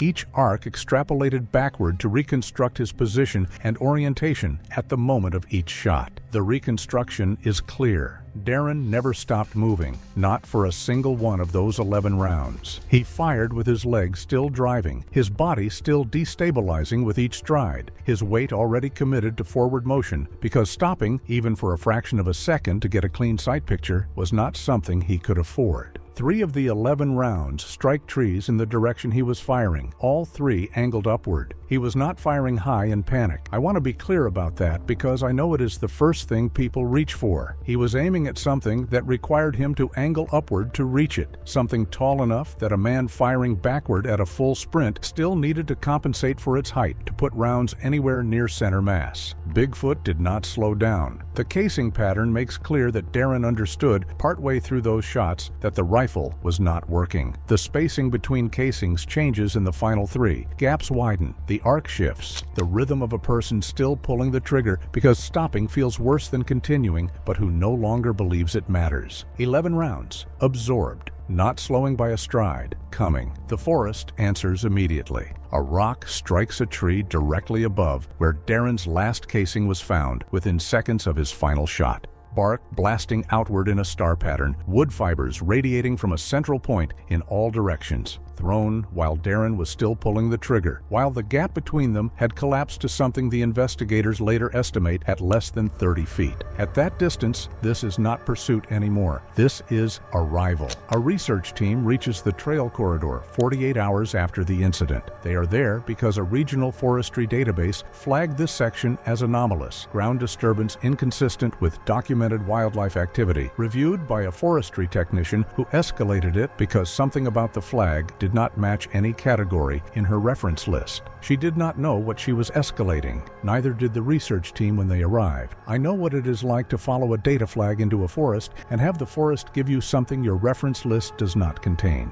I have never experienced it at this scale. Nothing about following a database flag prepares anyone for what this trail gives them. They find the tracks, not vague depressions that require imagination to interpret. I have seen those. I have debunked hundreds of them. Clear, full, deeply pressed footprints, and in the mud near the creek crossing, through organic material soft enough to capture fine detail. Those prints resolve into something the analysis team spends 6 hours documenting. Toe spread, arch geometry, heel depth, weight distribution, all of it preserved with a clarity the lead researcher describes in her notes as unrepeated in her career. I read those notes. I understand what she means. Casts are made. Measurements are recorded. The prints average 21 inches in length and 9.5 inches across the ball of the foot. The stride length between consecutive prints from the same foot is 8 feet, 4 inches. The biomechanics team arrives at a height estimate consistent with what the trail cameras established, between 8.5 and 9 feet, moving at a sustained pace a sprinting human cannot match. But here is the detail the researchers stop at, the one that changes the character of the evidence from documentation of presence to documentation of intention. The depth of the impressions varies, not randomly, systematically. In the areas where the trail damage places the origin points of the thrown rocks, the impressions are deeper on the throwing side. The weight is shifted, planting the foot harder on the throwing side during each release, transferring force through a rotational movement the way any body does when it is putting everything it has into something that leaves its hand. The footprints are not just proof of presence. They are proof of coordination, of deliberate, controlled physical action executed with precision at speed in difficult terrain. The lead researcher, 22 years in wildlife biology, attaches a personal note to the formal report. The note says, "I do not know what made these tracks, but I know what didn't. I have read that sentence more times than I can count. I know exactly what she means. I have been saying a version of it to myself since I first looked at this evidence." The trail camera network ends at the ravine. There is no footage of the approach. No coverage of the transition from the trail corridor to what happens at the edge of the drop. What the physical evidence documents instead is an endpoint, and the endpoint is violent in a way that is specific and legible and not open to the usual alternative explanations. Darren's rifle is found in the ravine zone, forced apart, not dropped, not lost in a fall, not left behind when a sling gave way. The receiver is separated from the stock in a way inconsistent with impact damage. The fracture surfaces tell a different story. Compression and torsion applied simultaneously to both ends until the components separated. Something gripped both ends and applied opposing force until it was no longer a weapon. I have looked at photographs of those fracture surfaces for a long time. I understand the physics of what it takes to do that. One of his boots is found driven heel first into the mud nearby, deep enough that recovery requires deliberate effort. He did not step out of it. The geometry, full heel, full weight, pressed 6 inches into compacted soil, is the geometry of a boot still on a foot when the person wearing it was lifted. The heel stayed because the earth held it. The laces were not strong enough to hold Darren inside it once something was pulling him upward. The heel stayed. Darren did not. A holster impression in the mud at the ravine's edge, left hip, consistent with a compact sidearm, is empty. His department equipment log confirms he carried a reserve pistol. The holster is there, pressed into the mud at the rim. He reached for it at the edge. He drew it. That decision is the last one the physical evidence can confirm before the final camera takes over. The final trail camera in the network sits just past the rim. Its footage is unstable from the first frame. A persistent low vibration, a subtle blur affecting every second of recording, because the ground beneath the mount is no longer entirely stable. Something nearby has changed its relationship with the soil. The camera is shaking the way the first one shook before Darren was in frame, when the ground strike came through the roots before anything was visible. I recognized it immediately when I saw it. The earth is announcing something again. Darren is on the ground when he enters the frame. Not running, not walking, crawling backward on one hand, his other arm reaching behind him for purchase in the soft earth at the ravine's edge. His body low and moving slowly, the way a body moves when every remaining instinct is competing. The instinct to run, fighting the instinct to not look away from what is coming, neither one winning. His face is visible for the first 3 seconds, and what is on his face is not panic. What is on Darren's face is something past panic. The expression that arrives when the options are gone and the body has accepted that they are gone and has stopped pretending. There is a clarity there, the kind that arrives when everything else has been stripped away, and it is one of the most specific and recognizable things the human face can produce. I have watched those 3 seconds more times than I should have. The tree line moves. The whole edge of the forest shifts. Not a branch, not a section of canopy responding to wind, the whole visible edge of the tree line in the frame, and a dark seam opens between 2 ancient pines, and then Bigfoot steps fully into the frame. Not partially, not as a silhouette between branches that requires the viewer to decide what they are seeing. I need to be clear about that because I have made my career on the difference. Bigfoot is in the open, fully exposed, crossing from the darkness of the forest into the ambient light of the clearing at the ravine's edge. And the scale is immediate. It registers before analysis. Before I had run a single measurement, before I had pulled a single reference point, I understood what I was looking at. Bigfoot's shoulders sit above the lowest branches of the surrounding understory. Each step compresses the earth visibly, debris pushing outward. From each footfall in a shockwave radiating through loose soil and leaf litter, moving forward without hesitation. No pause at the tree line to assess what is in the open. No warning display. No vocalization. No behavior that signals aggression building toward action before action arrives. just forward motion, continuous, unhurried, the movement of something that made its decision long before this moment and is now simply following through on it. Each stride covers 10 feet of ground. Each stride brings the distance down, eyes visible in the grainy footage across the clearing, not leaving Darren. Darren raises his left arm. His hand opens, his fingers spread wide. It is not a fighting posture. It is not surrender in any formal sense. It is something between those two things, a reflex maybe, or the last gesture a body makes when every other action has been exhausted and the body still needs to do something with what remains. I have watched that gesture 100 times. I do not have a better word for it than what it is. Bigfoot does not stop. The camera is about to lose its angle, but the physical evidence at the ravine site fills every gap the footage cannot hold. Darren's left boot print, the boot that stayed on his foot through the entire length of the chase, through the full sprint, through 11 fired rounds, through the last stretch of trail before the ravine, is found heel first in the mud at the rim, 6 inches deep, full weight, full impression, and then nothing, no further footprints ahead of it. No drag marks, no scuff patterns from a crawl or a scramble, just the single boot print and then the absence of any further ground contact on this side of the drop. He did not walk to the edge. He did not crawl to the edge. He was at the edge and then he was above it. The tilted camera, its mount struck by one of the thrown rocks earlier in the corridor running at a compromised angle, catches 3 seconds of what follows. The angle is wrong and the blur is persistent, but Darren's legs are visible in the lower portion of the frame, hanging against the open air above the ravine, not thrashing, not kicking.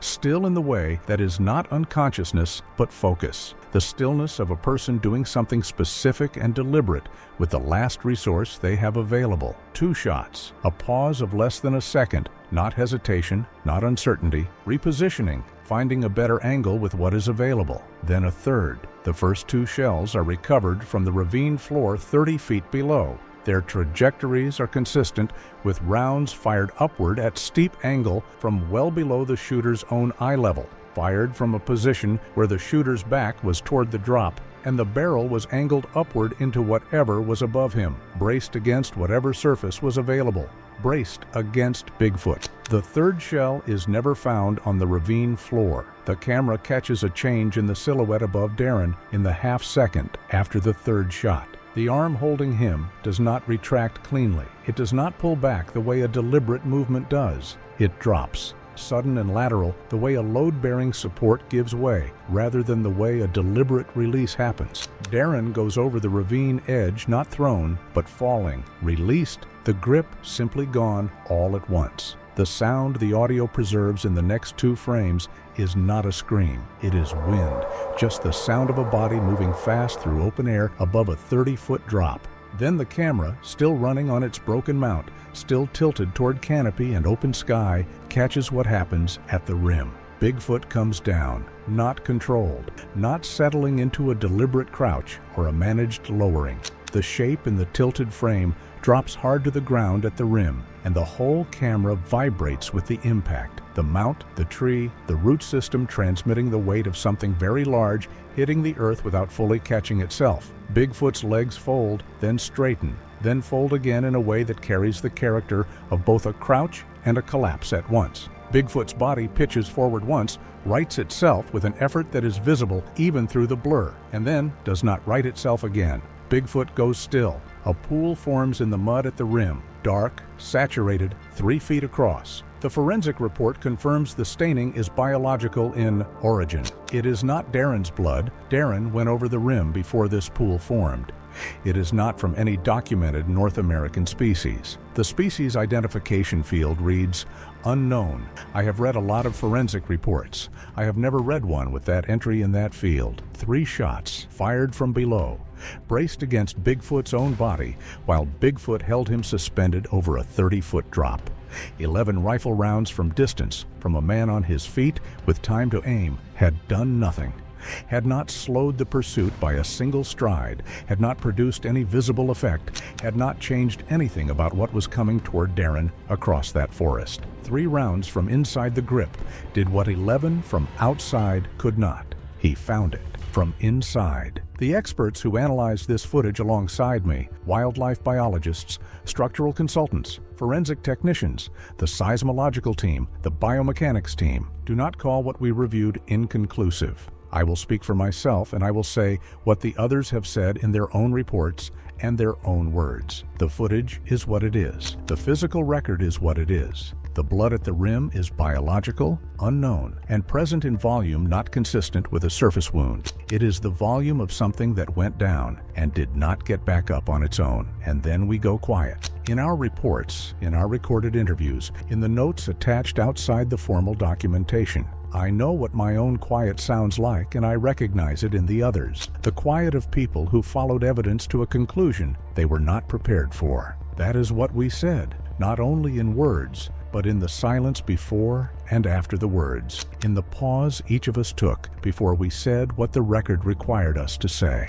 Darren's body is recovered 4 miles downriver, 2 days later, found in the shallows at a river bend, face up, in 6 inches of moving water. The injuries are consistent with a significant fall, followed by downstream transport. His left hand is closed. The reserve pistol is found 20 feet from the rim in the brush on the near side. It left his hand at the moment the grip released before he cleared the edge. 1 shell is on the ravine floor. 1 shell is in the blood stain at the rim. He found it from inside the grip. His back to the drop, his barrel angled upward into whatever was holding him. The 3rd round went into the blood stain, and then the grip was gone. The camera is still running at 9:11 p.m., still tilted, still aimed at canopy and open sky. 1 hour and 38 minutes after the blood pool formed, and then something moves at the tree line. 3 forms move in from the dark gap between the pines, large, upright, bipedal, moving without sound. No calls, no vocalizations, no communication the audio can resolve. They do not pause at the edge of the trees. They do not approach the site slowly, the way an animal approaches something unfamiliar. They come directly to where Bigfoot went down, moving with the quiet, focused purpose of something that has done this before, that knows where to go, that knows what to do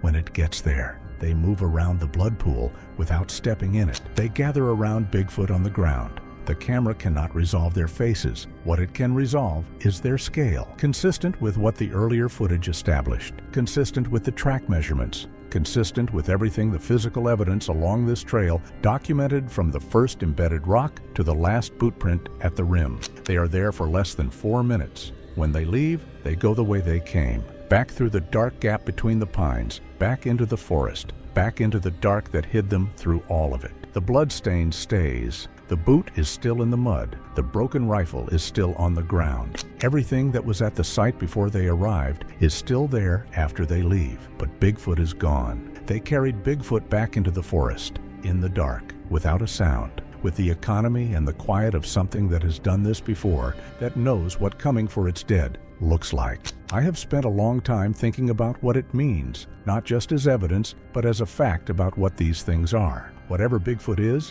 whatever all of them are, they came back through the dark to carry their dead home. That changes the shape of every question. I have asked over the course of my career, not just whether Bigfoot is real, but how many of them there are, how long they have been in these forests, whether this encounter was accidental, whether Darren was followed before the first camera caught him. The cameras do not tell you what happened before they powered on. They only tell you how it ended. And it ended with 3 of them stepping out of the dark to take Bigfoot home. That is what produced the silence in me and in everyone else who looked at this record. Not any single piece of evidence. All of it together. The seismological data, the embedded rocks, the calibrated throws, the scale analysis, the track measurements, the fractured rifle, the boot in the mud, the blood, each piece confirming the others, each layer pointing at the same conclusion from a different direction until the conclusion is not a possibility anymore, but a weight the evidence simply rests on. I have dismissed footage my entire career. I am not dismissing this one.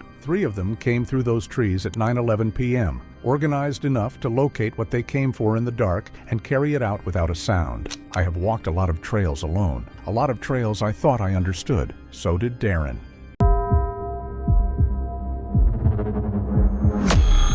I filmed myself being kidnapped by Bigfoot in Yellowstone. Overwhelmed by terror and desperation, I tried to rationalize a Sasquatch that moved with intention and watched me constantly. Then what happened next turned my entire nightmare into something far more horrifying than death. The camera was already rolling when it grabbed me.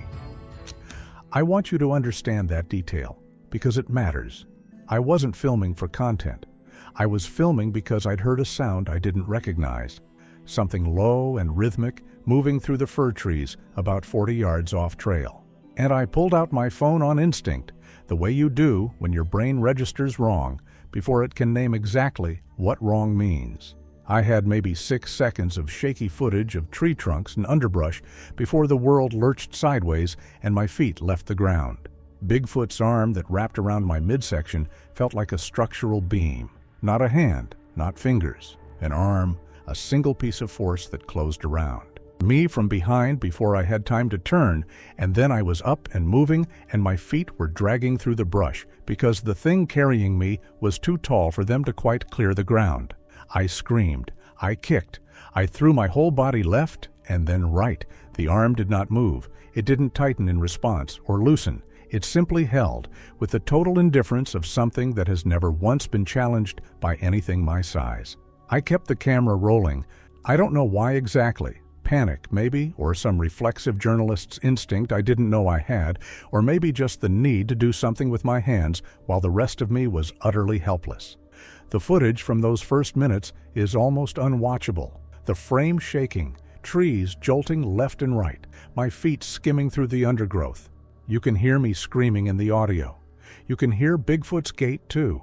This heavy, rhythmic percussion that I felt through my entire body, like something more than footfalls. Like the earth itself was registering each step as a minor seismic event. I am 4 feet 11 inches tall. I have always been a small person, and the Sasquatch carrying me made me feel small in a way that had nothing to do with comparison. I felt small the way a sparrow feels small, the way something feels small when it is genuinely, fundamentally out of its depth in the weight class of the world it's found itself in. Bigfoot moved fast. The timestamp on my footage tells me it covered whatever ground it covered in just over 4 minutes.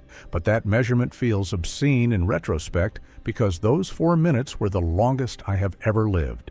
I stopped screaming at some point. My voice gave out, or my brain finally accepted that screaming wasn't working and redirected those resources toward something useful. I'm not sure which. I started looking. I started trying to memorize landmarks. That distinctive dead pine, the angle of light through the canopy, the way the creek. Sound faded as we went deeper. I don't know what I thought I was going to do with the information. I just needed to be doing something with my mind other than panicking. The light changed before we stopped. It went from the open gold of late afternoon to something greener, thicker, dimmer. The kind of light that exists only deep under old-growth canopy, where the trees are so large and so dense that the sunlight has been filtered and refiltered by the time it reaches you, drained of warmth and turned into something aqueous and strange. The bird sounds dropped away, then the insects, and then there was nothing but the forest and that relentless percussion and the sound of my own breathing. Then we stopped. I don't know what to call the place Bigfoot brought me to. Cave isn't right. There was no rock, no cliff face, no geological formation. It was a structure created by the forest itself, by the convergence of old-growth root systems so massive and so interlocked that they had formed walls, a ceiling of canopy so dense it was essentially solid, a floor carpeted in decades of compressed moss. The light inside was that same green-filtered aqueous dim, and the smell, wet earth and living wood, and something older, something I don't have a word for, was so thick that breathing felt different, like the air had texture. Bigfoot set me down at the far end of this space. Set me down, not dropped me. The distinction mattered immediately, mattered in a way I didn't have time to process. I got 3 seconds of relatively stable footage of the interior before I steadied my hand enough to hold the camera still. Shadows and root walls and that impossible light. It looked like something the forest had grown on purpose. I said that out loud, I think. You can barely hear it in the audio. I said it looked like it had grown straight out of the forest itself. I was on my feet before I'd finished the thought. That's the thing I most want people to understand about those first moments inside. It wasn't courage that put me upright. It was math. Stay down and be small, or stand up and see. I stood up. I scanned. There was a gap in the root wall to my left, maybe just wide enough to fit through sideways if I moved fast. I moved toward it fast. Bigfoot was there before I'd even covered half the distance. Not running, I never saw it move in that way. One moment the gap ahead was empty, just the forest breathing around me, the ground littered with roots and dead leaves. The next, it was full of something impossibly large, something that seemed to have grown out of the shadows themselves. No warning, no growl, no sound at all that could have prepared me. Just presence, absolute, immovable, a weight of being that pressed against the edges of my perception. Its body filled every inch of that opening, like it had been waiting there, like the cave and the forest had conspired to make space just for it. I stumbled backward, heart hammering in my chest, and pressed myself against the opposite root wall, feeling the bark dig into my back, the damp earth beneath my feet. And for the first time, I got a full, horrifying look at what had taken me entirely by surprise. 8 feet tall, maybe a hair over 8.5. Dark, impossibly thick, the sort of mass that seemed heavy even in the dim light of the cave. The proportions were wrong in ways that my brain couldn't quite rationalize. Too long in the arms, shoulders impossibly broad. A torso that seemed compact yet dense. The head set on the neck at an angle that defied everything I thought I knew about primates. Every part of it seemed slightly exaggerated, slightly off, yet natural in a way that made me feel like I was looking at a living puzzle. And then there was the face. I have to be careful in how I describe it, because every word feels inadequate. Every description distorts something essential. It wasn't monstrous. That is the first critical thing. Not a predator, not a mask of aggression. Whatever I'd been bracing for, snarling teeth, raised fists, a flash of violence or threat, was absent. Instead, what I saw was something far stranger, something profoundly intelligent. Its eyes fixed on me, not on my hands, not on the pack on my back, not on the weapon I didn't have, on me, my face. And in those eyes, there was no hunger, no calculation for killing, no base animal drive. I thought assessment. I thought patience. Every fiber of my being screamed to move, to flee, to act, but my body was frozen by something older, something deeper than fear.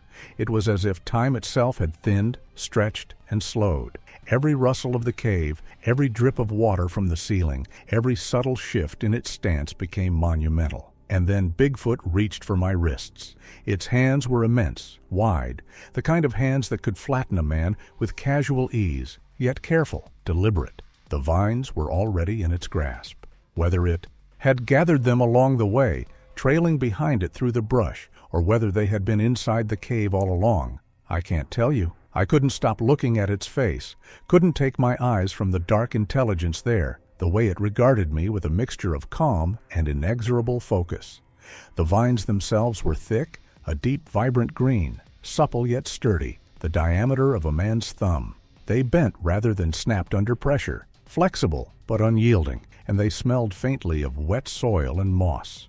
The creature bound my wrists in front of me with a speed and precision that I am still, weeks later, unable to reconcile with any logical understanding of the world. Each coil of the vine seemed to know exactly where it had to go, each knot tightened just enough to hold, but without cutting. There was a rhythm to it, a patience, an awareness of the delicate balance between restraint and force. Its eyes never left mine, never wavered. I could feel the pressure of its fingers, the immense power behind them, yet tempered by an almost surgical caution.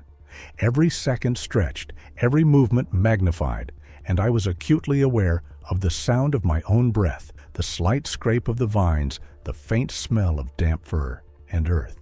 And all the while, the thing in front of me was not angry, not violent, not even curious in a human sense.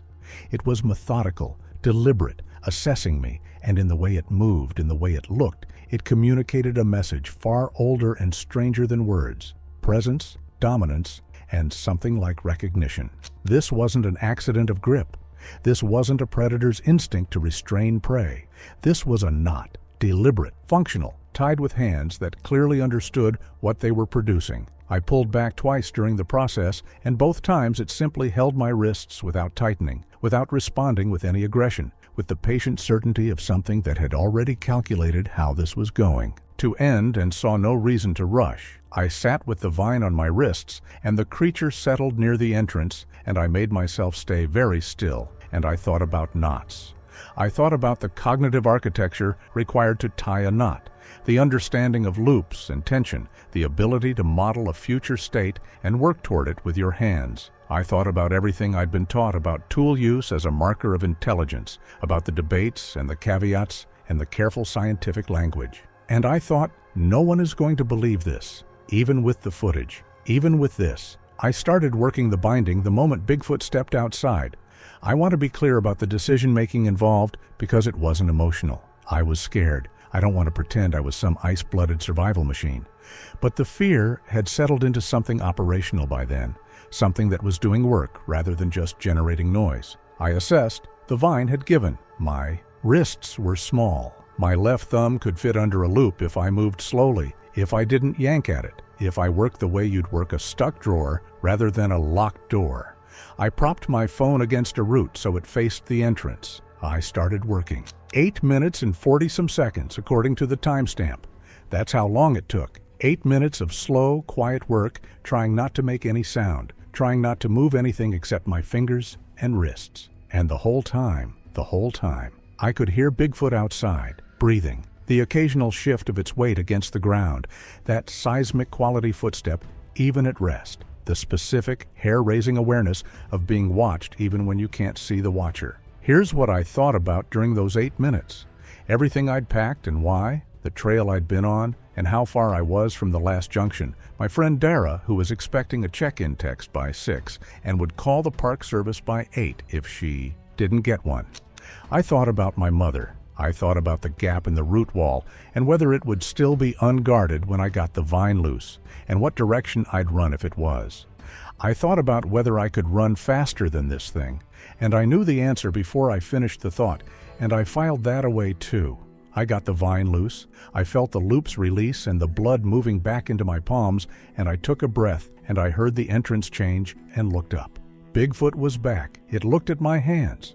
It looked at the loose vine on the ground beside me. And then Bigfoot looked at my face, and I held absolutely still, and neither of us moved. I want to tell you I was calculating. I want to tell you I was running some tactical analysis of the situation. The truth is, I was holding my breath and trying to make my heartbeat quieter through willpower alone, which doesn't work, but which I attempted anyway. Bigfoot watched me for a long moment with that same particular attention, assessment, patience, something that sat in the space between emotion and observation. And then it turned away from my hands and stepped further into the cave, and I realized it wasn't coming from my wrists. Bigfoot was dragging something behind it.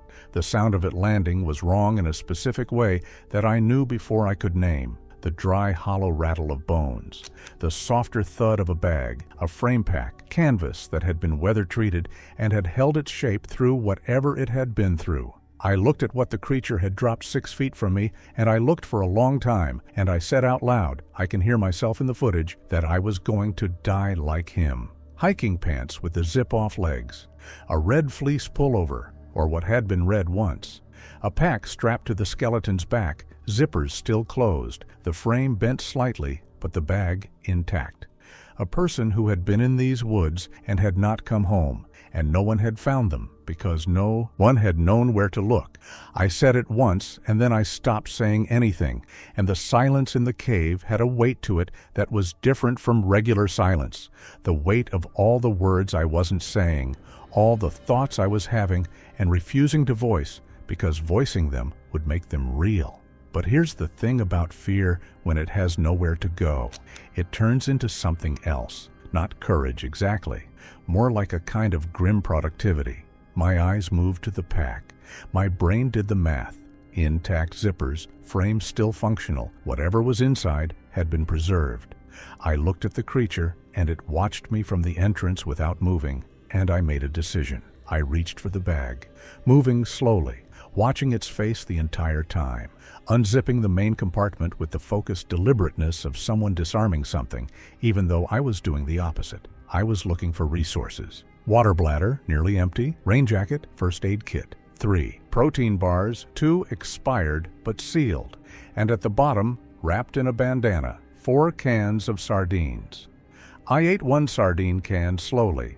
The whole time the creature watched from the entrance, not aggressive, not impatient, but watching me the way you'd watch something that didn't yet understand what it needed. And I thought, why is Bigfoot bringing me food? The remains weren't a threat display. They were, and I'm aware of how this sounds, a resource. It brought me to the food. It showed me where the food was. I sat with that impossible thought and waited. That's when the second Bigfoot arrived. The sound hit me in my sternum before I consciously heard it. A sub-bass vocalization so low in the frequency range that my body registered it as vibration a full half-second before my ears caught up.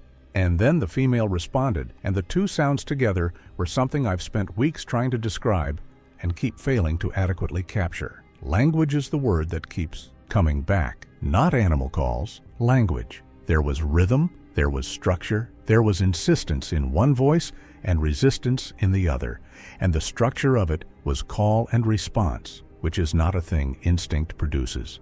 The male came through the entrance like a weather event. He was bigger than her. I know this with certainty because I saw them side by side, and the differential was not small, and when they faced each other in that confined space, what had felt large before felt like a closed fist. I pressed into the furthest corner I could find and made myself as small as I am capable of making myself, which at 4'11" is genuinely pretty small. Though it did not feel small enough, they argued. I have no other word for it. Back and forth, escalating, overlapping, the female holding her position and the male pushing, the vocalization building in volume and intensity until the root walls were shaking. Not metaphorically. I felt it through the soles of my boots.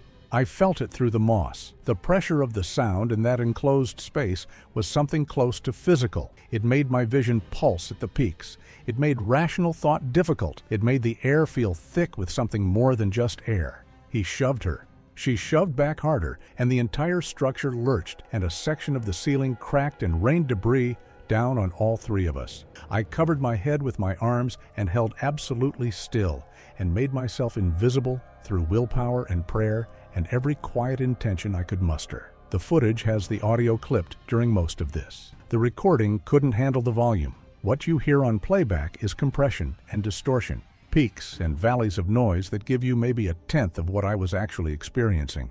I had my hands over my ears. It didn't help. 11 minutes. I know because of the timestamp. 11 minutes of sustained escalation in a space that barely contained it, with me in the corner, holding a dead man's backpack and trying to breathe without making a sound. I was more afraid during those 11 minutes than at any other point, more afraid than the initial grab, more afraid than the first moment inside the cave, more afraid than looking at the remains. Because at least until then, the dynamic had been legible, strange, terrifying, completely outside any framework I had, but legible. This was chaos. This was anything could happen, and anything includes things I couldn't predict or survive. The male Bigfoot lunged at full commitment, and the female took it and drove back, and the floor trembled. I have never in my life felt so aware of being made of soft materials. And then it broke. Not gradually. Suddenly, the way a fever breaks, the way a storm front passes. The male stepped back. His vocalizations dropped in pitch and volume. The female matched him.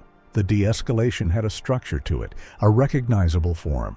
The same lowering of signals you see in any species capable of choosing, the same slow giving of space that means this is over, we have reached a resolution. I watched it happen and did not move and did not breathe, as far as I can tell from the audio. When they both turned their attention back to me, I was waiting for the threat to reconstitute, for the violence to find a new target, for the question of what to do with me to become the next thing they fought about. That's not what happened. The female Bigfoot moved toward me, slowly, with none of the physical force or volume of the last 11 minutes. She crouched down, still well above my eye level, but crouched, making herself smaller, orienting toward me in a way that was not aggressive, but was very, very direct. And she looked at me. She looked at me the way she'd been looking at me since the beginning. With that quality, I kept trying to find the right word for assessment or patience, something that sat in the space where attention and intention meet. I was, still then, but not the frozen still of fear. The still of listening. The still of someone who has run out of adrenaline and run out of plans and has arrived, finally, at the only thing left, paying attention. And I started to think, really think, not survival math, not logistics. I started to think about the shape of everything that had happened in sequence, and the shape of it shifted. I thought about how I'd been transported, not thrown, not dragged, not injured, carried, in a grip that was total but not crushing, like something that understood the difference between restraint and damage. I thought about the vine bindings, functional, deliberate, not too tight. I thought about the remains and the sardines and how they were connected. She hadn't threatened me. She had fed me. I thought about the 11 minutes of confrontation and the fact that the female had held her ground, had physically fought something bigger than her to hold a position, had refused to yield. To yield what? I thought about my green jacket. I thought about my size. I thought about the late afternoon light filtering through old-growth canopy and what I might look like from a sufficient distance. Something small, alone, moving without a clear destination through trees that were much larger than I was. I thought about every primate documentary I'd ever watched, every piece of animal behavior research I'd ever read, everything I'd ever known about how complex social species respond to the young of their own kind who appear lost or in distress. It hit me like cold water.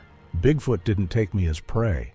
Bigfoot took me as a child. I sat with that for a long moment. A lost child separated from what? From a group she understood I must belong to, too small to navigate the deep forest alone, in the territory of something dangerous as far as she understood the world. She had taken me somewhere safe and contained me so I wouldn't get hurt. And when something came to take me away from that, she had fought to hold her position. Bigfoot had fought for me. I cannot fully explain what happened to my fear in that moment. It didn't disappear. I was not suddenly comfortable or unafraid. But it changed character.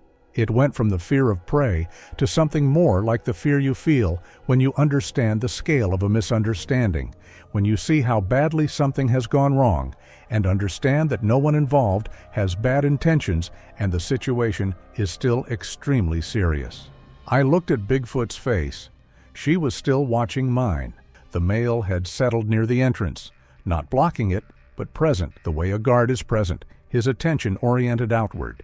The female made a sound I hadn't heard her make before. Low, soft, repetitive, rhythmic, nothing like the aggressive vocalizations of the argument. It took me a moment to understand that it was directed at me. It took me another moment after that. That delay I'm still embarrassed by, because it was obvious, to understand what it meant. She was not telling me to stay. She was telling me it was safe. She made a gesture then, one large hand moving toward the entrance, toward the gap, toward the male who was no longer blocking it.